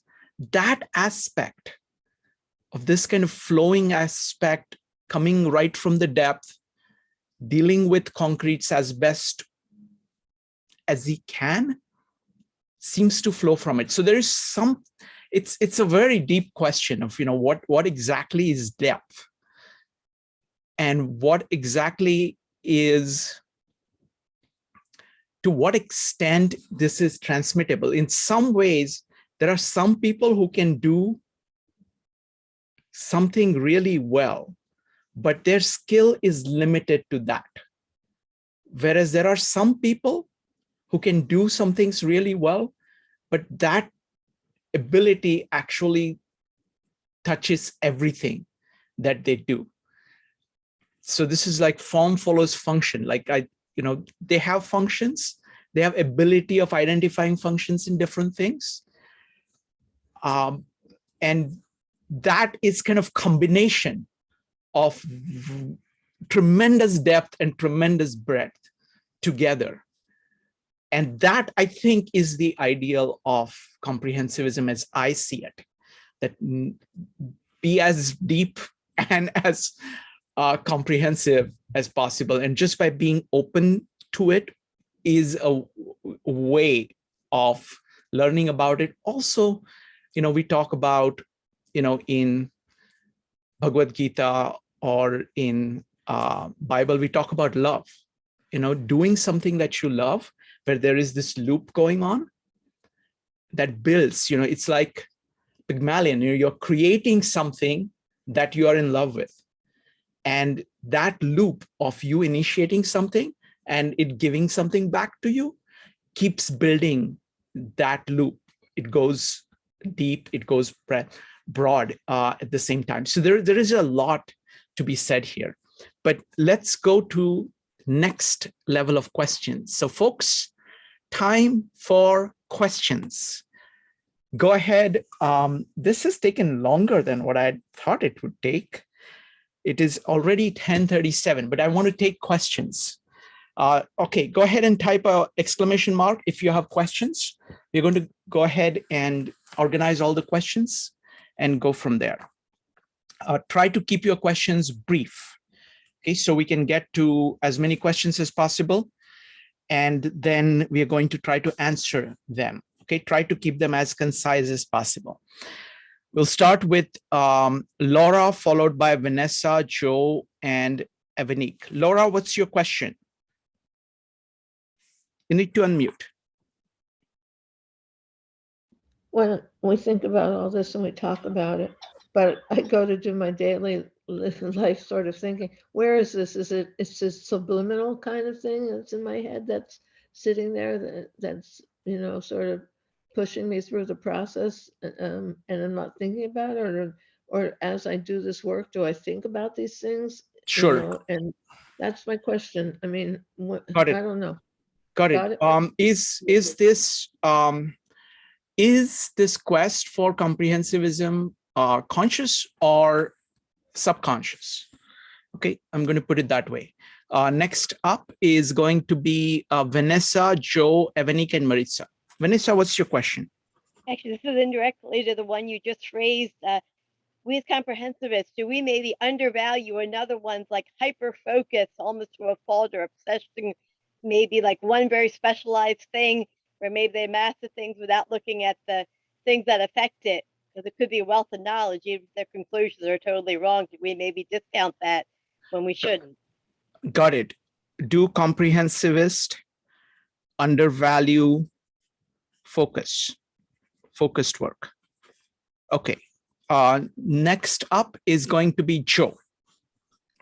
Yeah, I mean, I don't know if you were planning to address one of the questions that I had raised maybe last week. Any question you can put. So if you want it to be raised, then go ahead and put it on the table now. All right. So essentially, it's what we, what haven't we been covering here? Okay. Is something that I really want to hear what everybody has to say. Wonderful. What haven't we covered? Excellent. Next up is Evanique, Maritz, and Ambika. Evanique.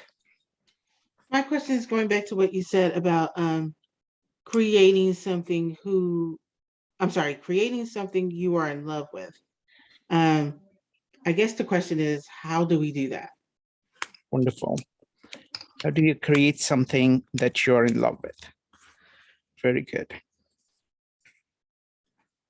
Next up is going to be Maritza and Ambika. Maritza.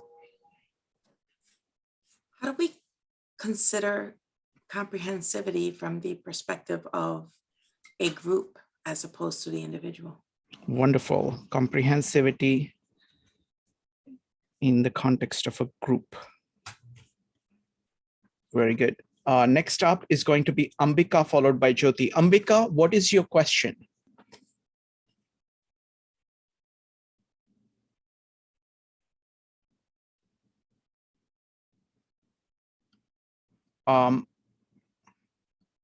Ambika, you need to unmute. How can a comprehensivist transform human awareness to understand the nature of wellness and well-being? Okay. How can a comprehensivist understand wellness and well-being? Next up is going to be Jyoti, Judy, and Kevin. Jyoti, what's your question? Okay, do comprehensivists behave in the society the way they have learned, they have acquired knowledge, or they have become wholesome, or according to the way they have been groomed in life as a child, as a human being? Excellent, excellent. Is comprehensivism nature, nurture, or a deliberate choice? Next up is going to be Judy, Kevin, and Addie. Judy. Yes, what motivates us to engage in the process of becoming a comprehensivist in the first place? Okay, what gets you started? Yeah, what gets it started? What's Very that? good. Next up enlightening is going moment? to be Kevin. Thank you. Kevin. What are the challenges for comprehensivity in real practice? Wonderful. What are the challenges? Addie.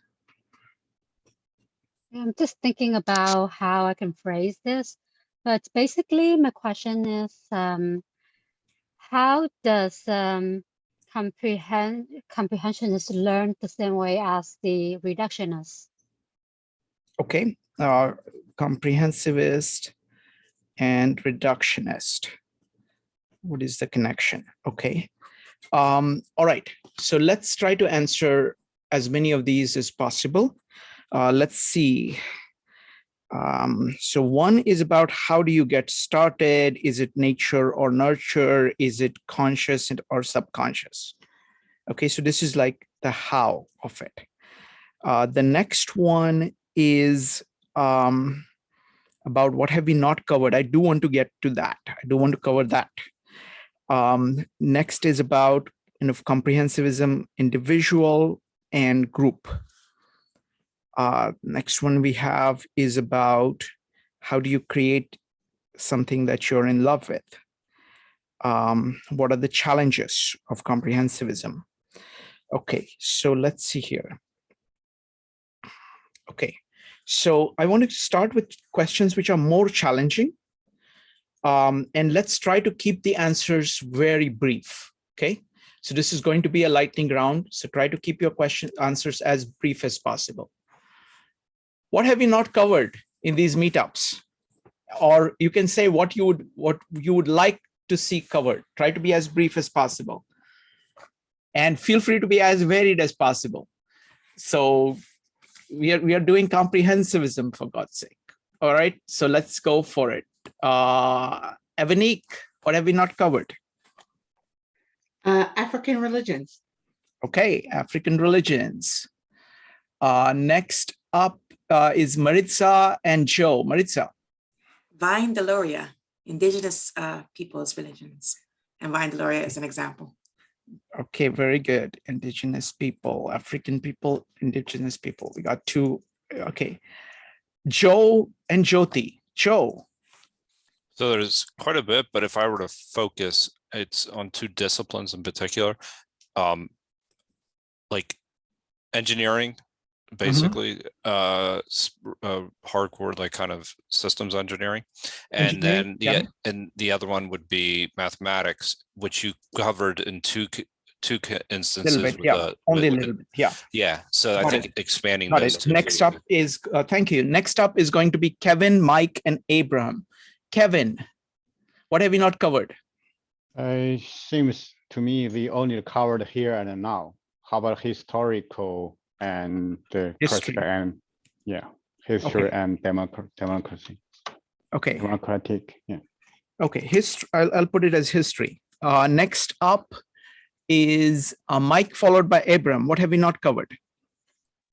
I'd like to hear a discussion about people who have to be hyper-focused in their profession, emergency room doctors, or somebody that needs to be hyper-focused. Okay, so the need for hyper-focus. Okay, hyper-focus. Okay, a second. Next up is going to be Abraham. Abraham, what have we not covered? I don't know, but I wonder whether all of you covered this topic, death. I don't want to. Death. Okay, very good. Have we covered death? Excellent. Folks, I'm going to keep things moving because there are many questions. I want to get to as many questions as possible. Let's keep the answers short so we can get to as many questions as possible. Jyoti, followed by Vanessa. Jyoti, sorry to skip you. Go ahead. Challenges of an immigrant. Okay, very good. Immigrants. Vanessa, what have we not covered? Maybe external factors that can affect your ability to learn, like either diet or upbringing. Okay, external factors. Hindrances. Thank you. Next up is Ambika. Ambika, what have we not covered? Humor. Humor. Okay, very good. Next up, Katie. Maybe something about how is like the U.S. education system and comprehensivism. Okay, education system. Okay, very good, very good. Now I have a very simple thing. If you want something covered, volunteer to take care of it. Volunteer to do a full meetup on this. I will just contact me. And I will go ahead and help you. I will put you together with other people who want to do the same thing. Please write to me. It's 52livingideas@gmail.com. And we will cover hopefully all of these. Okay, but feel free to please go ahead. The only way to do that is through initiative. I do things that interest me, and I invite people to do things that interest them. And I am doing meetups only for like just how many hours? There's so many hours in a week. I'm doing meetups only for a short period of time. Okay, so there is a lot of space for meetups. So just go ahead and volunteer for doing meetups on any topic that you find interesting. And as long as I can put together a community of people whom I think will be interested, I will go ahead and help you do that. Judy, you wanted to add something? No? Okay. Yes. What have we not covered? What haven't we been covered? I'd like to see more on The Master and the Emissary book by Ian McGilchrist. Got it. Got it. He has a new book out too. Okay. Next up is, all right, so we're going to go to the next question. The next question is about comprehensivity, individual and group. So Maritz, can you phrase the question again? Yes. Sorry, my brain just froze. How do we pursue comprehensivity in a group, right? In a group. Okay, very good. Joe, you wanted to add something to be covered. Yes, economics. Economics. Okay, very good. So what is comprehensivity in a group? If you want an example of it, is that there are many cultures that you go to, which are very uniform cultures, which are like inward looking, and they think that that's all there is to it, and that they have everything. So this is a group of people who basically are not comprehensivist, who are not open to the world. And then there are groups of people, other culture of people that are open to other things. So there is a dramatic difference. So any observations about comprehensivity at a group level? Maritz? I have ideas. The concept of here, what we do here, 52 living ideas exponentially expanded would be really impressive. Almost like you know, an AA group, but for people living in a society where they have need for more community. And then in the community, you get together to foster in each other a broader perspective seeking. Wonderful. I'll give another example of New York. New York is a great place for group comprehensivity because every other person that you meet is probably from a different country. They are from a different profession. They are like each person you meet, you just walk on the street, okay? And every other person is very different from each other. There are all kinds of ages, all kinds of backgrounds, all kinds of socioeconomic levels, all kinds of languages, all religions, just count, you know, just at the same time, they interact with one another. Don't forget this 52 living ideas started here in New York, okay? And I would get 60 to 80 of these New Yorkers showing up and talking to each other about it. And it's the most incredible thing. And so I would present New York as an example of group comprehensivity, because what happens is that the core thing is that it's that interaction, being open to other people, other points of view, and welcoming that and learning from that. Joe, what's your example? I mean, I think in a way what we're talking about is diversity, all right? A diverse group of individuals with different perspectives on the world, and being able to kind of be open to that. And I think what, I think about it as a group and an individual, I think about it in spiritual terms as well. We've had many discussions obviously with the Tao, the Bhagavad Gita, and the Bible, right? But we, each individually have our own spiritual beliefs and feelings. So this is, I think it's taking the idea of the groups and philosophies of life from the traditional ways of thinking, and then seeing how to incorporate that into our individual lives. So it also, I think that's one example. I also think that I'll leave it there. No, I want to build on that because it's a fantastic, fantastic example. If you look at these three works, right, all of them are universal works. They're saying that their human being has a soul, something crucially important within us. Our power to will, our power to understand, our power to pursue good, truth, beauty, and each of us have it within us. And we are engaging the world and each other. Now, oddly, many people, and I would say even majority of people who practice these religions, think of them as being separated from each other. They're saying, I am this. And the way we are actually approaching it, most people from each of these people who are practicing this do not think of it that way. They think of it as a closed system. And that is their group system, something like that. They've tied it to rituals, they've tied it to like social structures, they have tied it to groups, and they have made it inward looking. Though at the core of it, what they are looking at is universal. And it is not even implicitly, it is explicitly universal.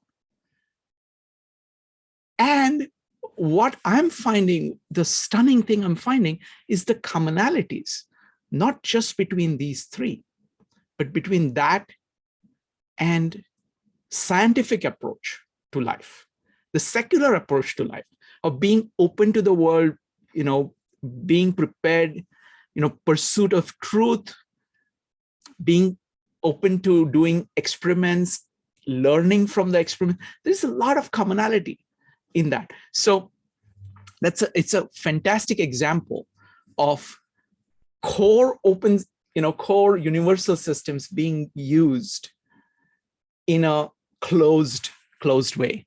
Thank you, Joe, for that. Ambika, so what is your answer to this question? Can you frame the question again, please? Give me just a second. The question is, what does comprehensivity look like in a group? Oh, I actually wanted to respond to what you said and what Joe said, because it's connected to what was arising. Try to just talk about, because we have too many questions, Ambika. We have to just answer the question. The question is, what is comprehensivity in a group?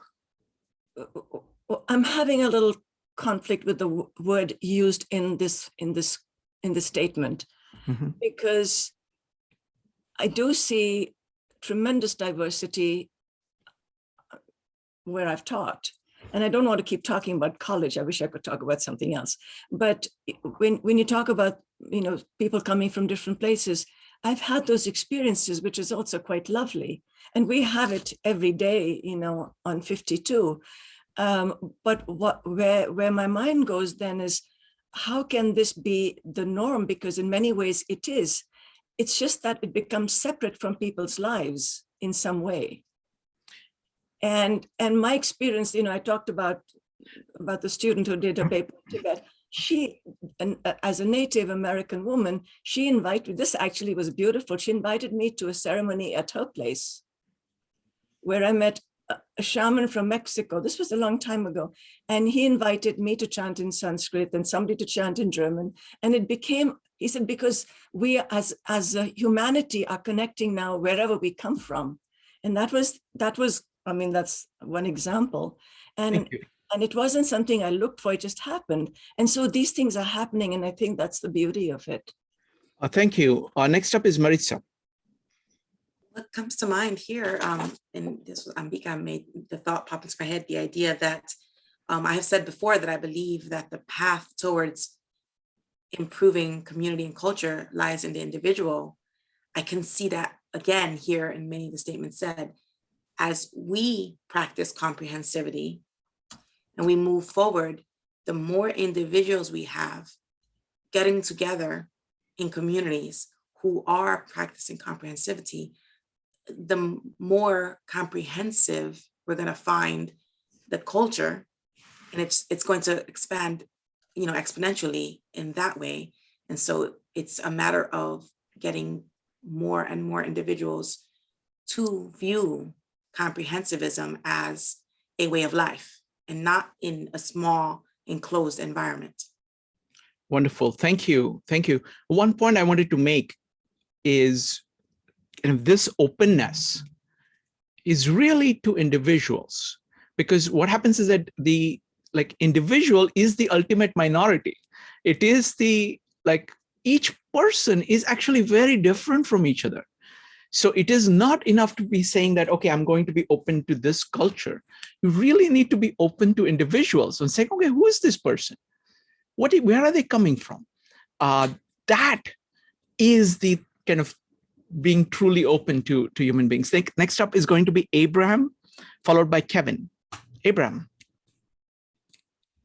Yeah, comprehensivity and groups seem contradictory, like Ambika mentioned, but the word came to me is school of life, where conversation and genuine human interaction, encounter occur. So in that regard, this 52 for me is a school of life, which is answer to Maricha's question. Yeah.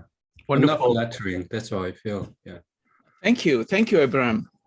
Appreciate that. Next up is going to be Kevin. Kevin, go ahead. Yes, thank you. I finally find a story in the traditional China. We call the three religions in one. It's basically these three top, like Confucius, Buddha, and Lao taste vinegar.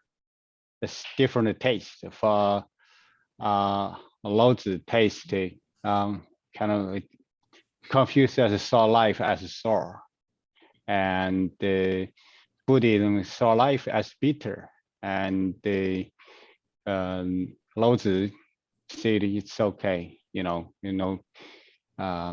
it's original, it's sour, doesn't matter. And I also got another post to find that three religions, one God. So just why it's one vital when you sit together.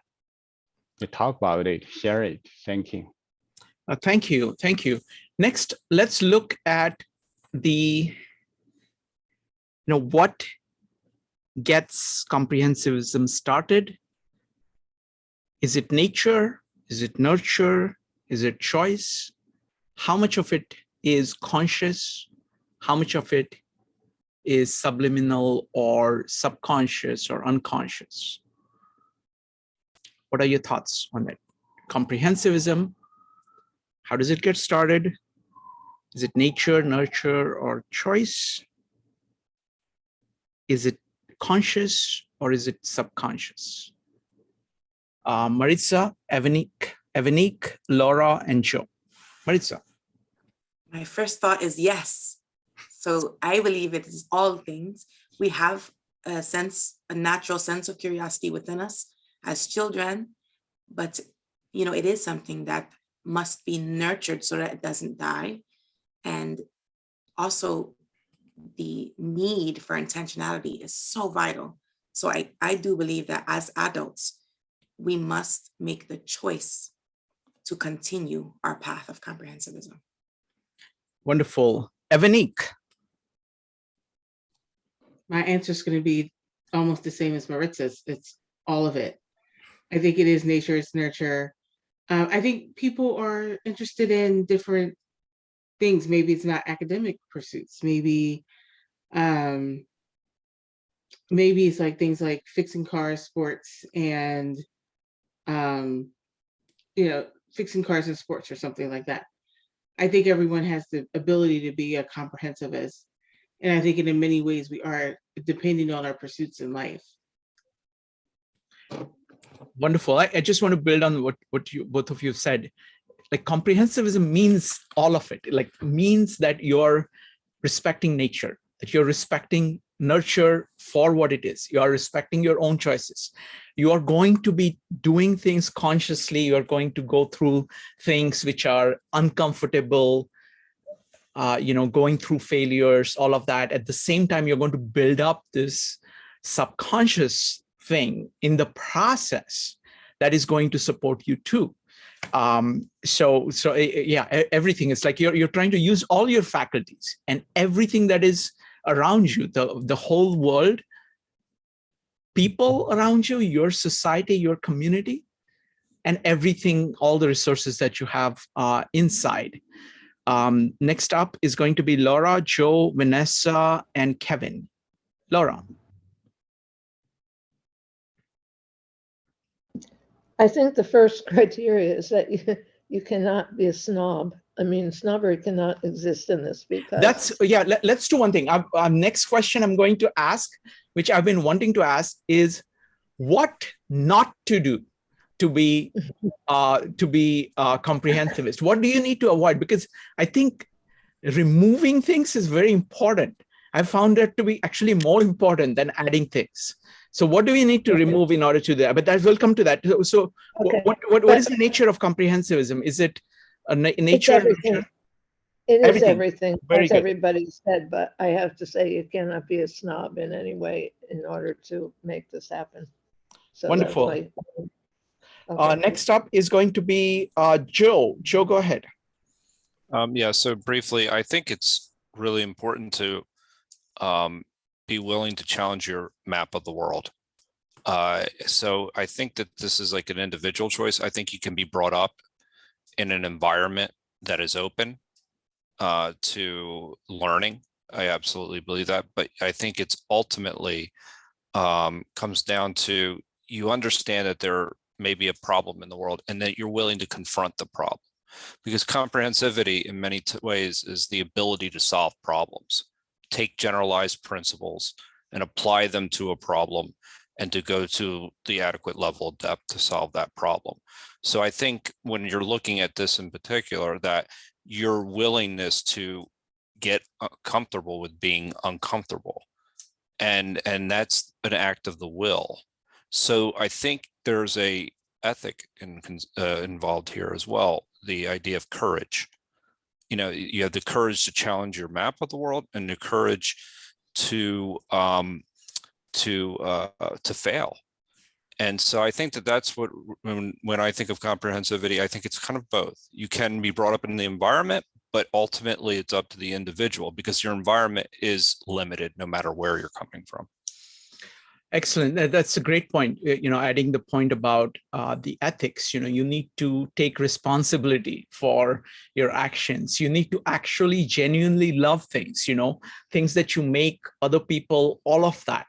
And so the moral angle is crucial in all of that, because comprehensivity, we tend to focus on the epistemic issues, epistemological issues, in terms of kind of diversity of input and things, but the moral angle is crucial.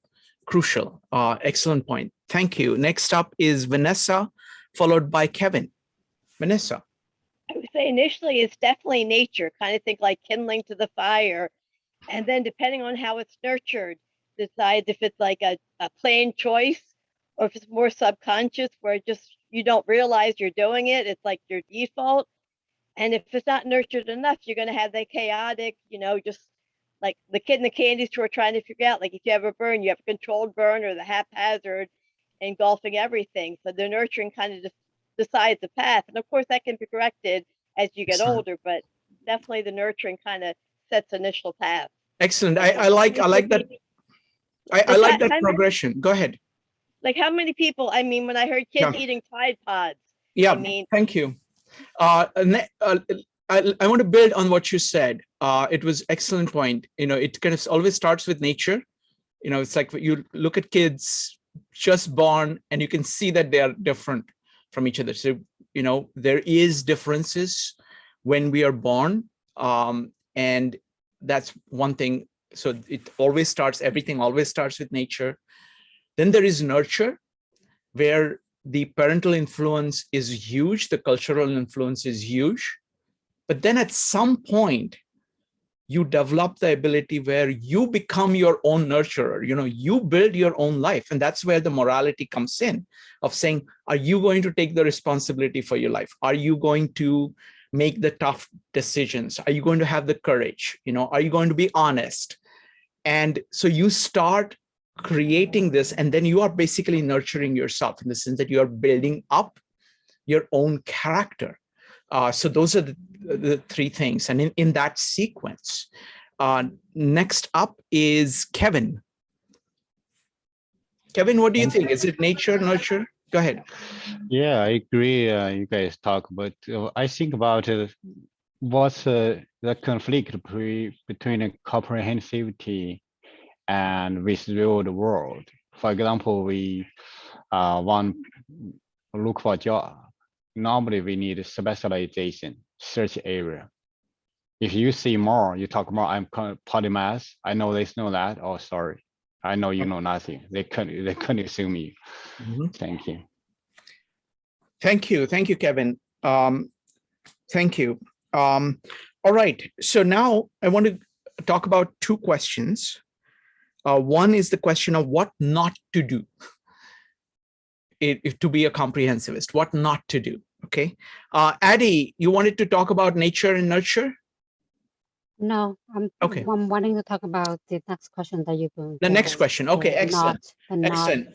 So folks, go ahead and type by exclamation mark if you wanted to kind of as crisply as possible, saying what not to do if you want to be a comprehensivist. Addie. Yes, I think that being a true comprehensivist is to consider what is not comprehensive, which is the reductionist approach. For example, if you look at all the forests, you will miss the individual trees. So to become a true comprehensionist, a person should also look at the individual parts as well to consider it a whole. Thank you. For Thank you. example, I'm going to give an example like biochemistry. They always look at the individual parts in order to understand the big picture, which is the difference between the deductive approach and the inductive approach. Thank you. Thank you, Eddie. Next up is Joe, followed by Mike. Joe.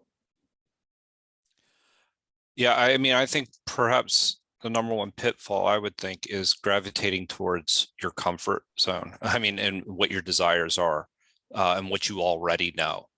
That would be the number one pitfall in becoming, I think, if you're trying to become a comprehensivist, is that you're going into your default mode, whatever it is. And I think identifying whatever that default mode is really important. Even if you think you're getting outside it, what you traditionally like, maybe understanding yourself where your thinking is getting very narrow and approaching problems. I think that's a really what not to do.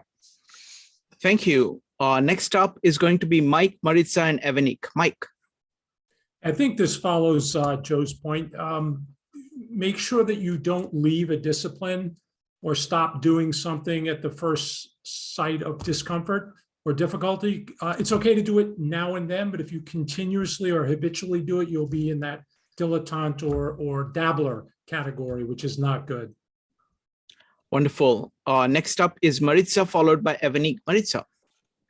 Two things. The first I would say is don't use the word bored. Banish it from your vocabulary. If you're bored, you're not seeking enough things to learn about. But conversely, on the other side, don't give in to ego.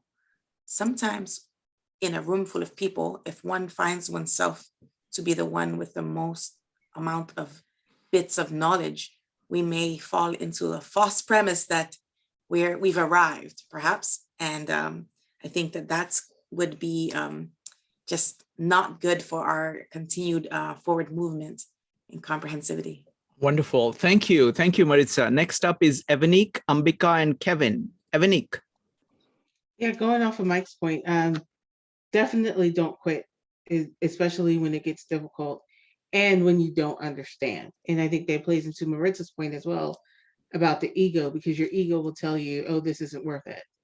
And that's just because you don't know. So there's just more to learn.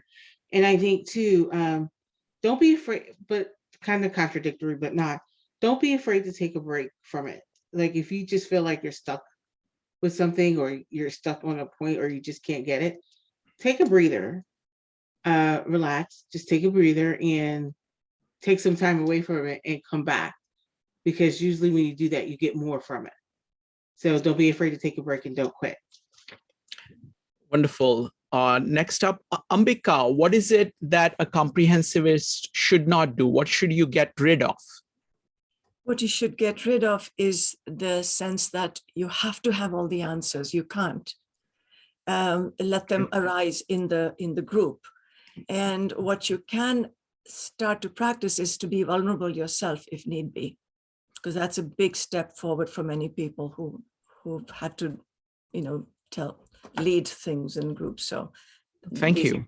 Next up is Kevin. Kevin, what should we get rid of? I offer three: try not to assume anything, try not to say no, try not to make judgment very quick. Thank you. Next up is going to be Judy, followed by Vanessa. Judy. Okay, not knowing what to do is not knowing what comprehensivism means. A lot of people say that they're comprehensivist, or I don't think they really know what that means. So it's a continuous process, and you kind of improve as the more you study and the more you learn about what comprehensivism really means. And maybe we never get there. Thank you. Next up is Vanessa. Vanessa, what should we get rid of in order to be comprehensivist?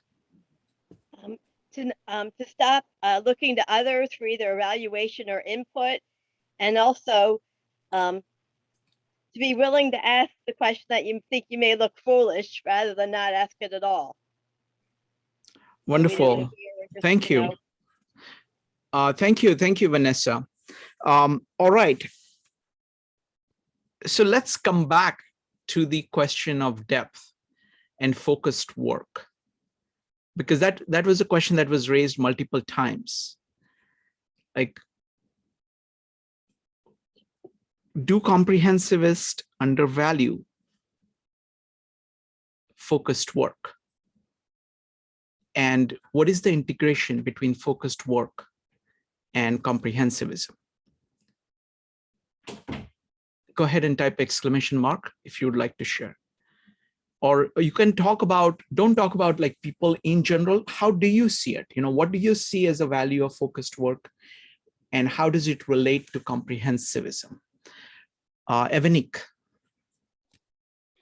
I think when you focus on something specific, you automatically become a comprehensivist, because you have to like, let's say if you're focused on, like we do the Bible, right? Just as an example, and you brought in Aquinas, you had to look to other sources, you talk to people, you know, so when you're focused on something, in a sense, you're getting ideas from other people and you're still a comprehensivist. I think for me, personally, it works the same. It's like, if I'm focused on something, I get more in depth about it, but I have to, in order to do that, I have to read other sources. I have to talk to other people. I have to get their input as well.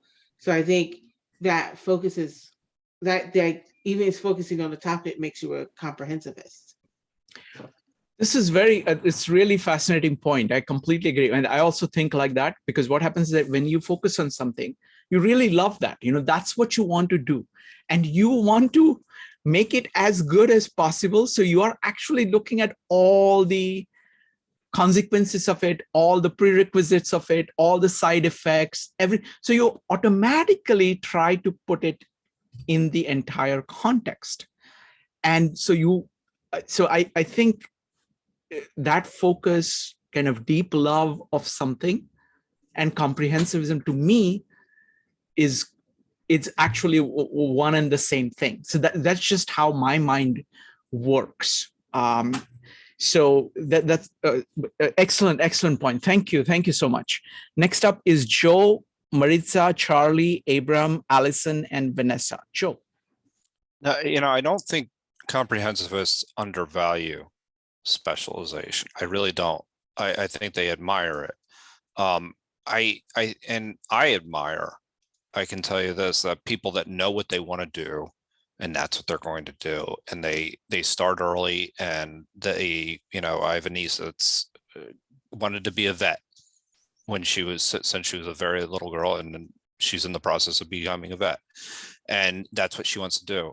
I think where what comprehensivism is, where it's important, is to start to have generalized principles. And I kind of would have answered this similarly to the micro-incisive, macro-comprehensive, micro-incisive, is to have generalized principles that you can then apply to other problems. So you can stay, you know, specialized in a way, but you should understand the principles by which you're managing yourself by, and you know, some of the higher level ideas, so that you can kind of apply them, generally speaking, to problems that you run into.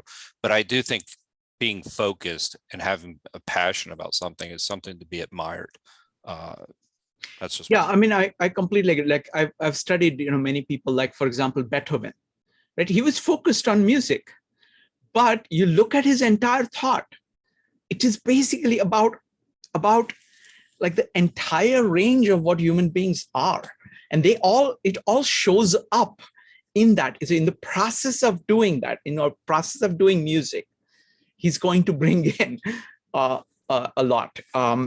Next up is Maritza, Charlie, and Abraham. Maritza. I believe that focus is what separates a comprehensivist from a dabbler. When one is using focus, it's what allows us to gain an understanding of whatever topic it is we're focusing on that day. So we're not just looking at a topic or an item or a thing just to gather some knowledge on it. A comprehensivist seeks to find the underlying manner in which something functions, or to understand what that philosophy is before they feel comfortable enough to move on and or use that bit of knowledge in another aspect. Wonderful. Thank you. Thank you, Maritz. I'm looking at the way we are approaching, for example, the Bible or any of these works. We are actually trying to dive deep into the words themselves. They're saying, what does this mean? What does this mean? Can I get this? And that is needed in order to get the principles and so I think it's the difference. Like, what is it that the people who are not comprehensivists, what are they doing? They are actually kind of satisfied with a much lower standard. They're saying, if I have these degrees, if I have this skills, if I can do this much, I can actually function here. And that's good enough. Something like that. It's a lower standard, I think. But a true person who really wants to focus on something, really wants to master something, he's going to have to look at its connections with other things. A person who doesn't want to do that is really, talking about form and function, he's grabbing forms that other people have made, and he's just using those forms. And that's all they are doing. And they're saying, that's good enough. I have everything. I'm specialized. Don't blame me. I have everything. All the tools I'm supposed to have, I have at my disposal. But they don't understand it deep enough. They didn't make those tools. They don't know how to transform them. It's the people who are really focused on them and in whose hands those tools are fluid, that they can actually make them and improve them. So thank you. Next up is going to be, let's see, Charlie. Charlie, go ahead. Yeah, as usual, I think in analogies. And for me, one of my favorite analogies is the stepping stones on a stream and a bridge. Some people are very afraid of falling in the water. And so they want a bridge. They want something that's solid, that there's no empty spaces that they have to worry about falling through and so on. So they want every little step all laid out for them, and they don't have to worry about anything. But a comprehensivist has got to know, okay, which stones that he can jump on and not fall into the water. So you have to have these solid, well-grounded areas of understanding that you can jump from one to the next to get across a stream.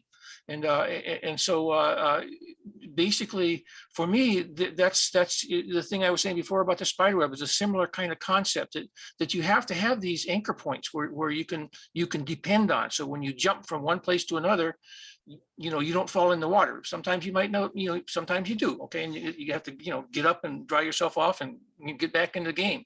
But it's part of the adventure of life. You take your chances, and sometimes it works, and sometimes it doesn't. I gotta go now because my wife is calling me. Thank you, Charlie. Next up is going to be Abraham, Laura, Allison, and Vanessa. Abraham. Yeah, the relationship between comprehensivity and being focused. I've met some people who are very focused and specialized and master of some field, and they carry certain solitude, a lot of solitude. So it's like to balance their sanity, I think they need some solace or grace or something not from them. So it in that regard, they are like a baby, a child, because outwardly they are very successful, specialized, and many people come to them because they emit some energy. But on the other hand, they are lonely, they are crying a lot. So I think that they receive some grace from some, I would say, God or beauty or love. Yeah, that's my experience. Yeah. Thank you, Abraham. Laura, what do you think is the role of focused work? Okay, well, I was going to answer, I think, something else. When you're going to do a doctoral thesis or whatever, you're trying to become sort of a master. You haven't really become that person yet. So what do? You state a problem that you want to look into, and the first thing you have to do in that process is to do a review of the literature. So you have to do an expansive search of all the literature that is going to be possibly, important to your topic. And so you do that review, and then you begin to, dig into that and write your, you have your proposition, and you begin to, write your discourse and everything. And then you go through some analysis and an answer to it, where you finalize your idea, and that gives you your sort of your deep part, your depth in that topic area. So you've moved in through this process of being something of developing yourself as a comprehensivist to get to this, deep answer, and as a novice. And so we have sort of a process for people to go through to begin that process as they go on later, where they can become more discerning about things or whatever. So it just hit me that we sort of, have that process for people to go through when they go through the doctoral. If they go through a doctoral process, that's what we do. Thank you. Thank you, Laura. I mean, I don't know. I mean, I'm very skeptical about these things, but next up is going to be and it's going to be Allison, Vanessa, and Ambika. Allison. I think what happens when you're extremely focused on something is that ultimately what that focus does, I mean, you reach a point where you're traveling to places you never would have gone because you're pursuing it, and you're meeting people that you never would have met. And I think that what happens in those situations is that you get these people from all over the world, and then it creates this synergy, and then and you're learning so much more. And so I understand what Abraham was saying, that it is very isolating. I mean, it's like when you're growing up and you're leaving school early and you can't participate in any clubs whatsoever because you're just doing your art. It is very isolating, 100%. But then you reach this point where it does kind of the opposite, that you meet some of the most amazingly talented people ever because you stuck with it. And then I think there's a reason so many great writers came out of Paris in the 1920s, because if they'd each just been in their own little spots writing, they probably never would have been as good. But because they all met and their ideas were bouncing off of each other, they all grew and became better. So that's, one of the great things that happens from it. Wonderful. I mean, one point that I was thinking with all the comments is, I don't think it is the issue of comprehensivism versus focused work. I think it is the issue of kind of motivation by love versus motivation by fear. Like, people are like, what happens is that if you really love what you're doing, then your mind naturally goes to follow all connections connected with that.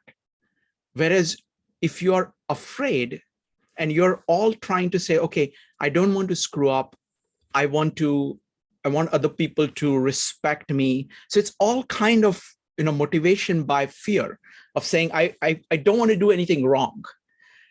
And then you're working with that base. I think that is the fundamental distinction between kind of motivation by fear and motivation by love. And the motivation by love naturally leads to focus. It leads to comprehensivity. It also leads to focus. Motivation by fear will keep you from actual deep focus, and it will keep you from comprehensivism, because everything is dangerous then. There. All right. Good night. Bye.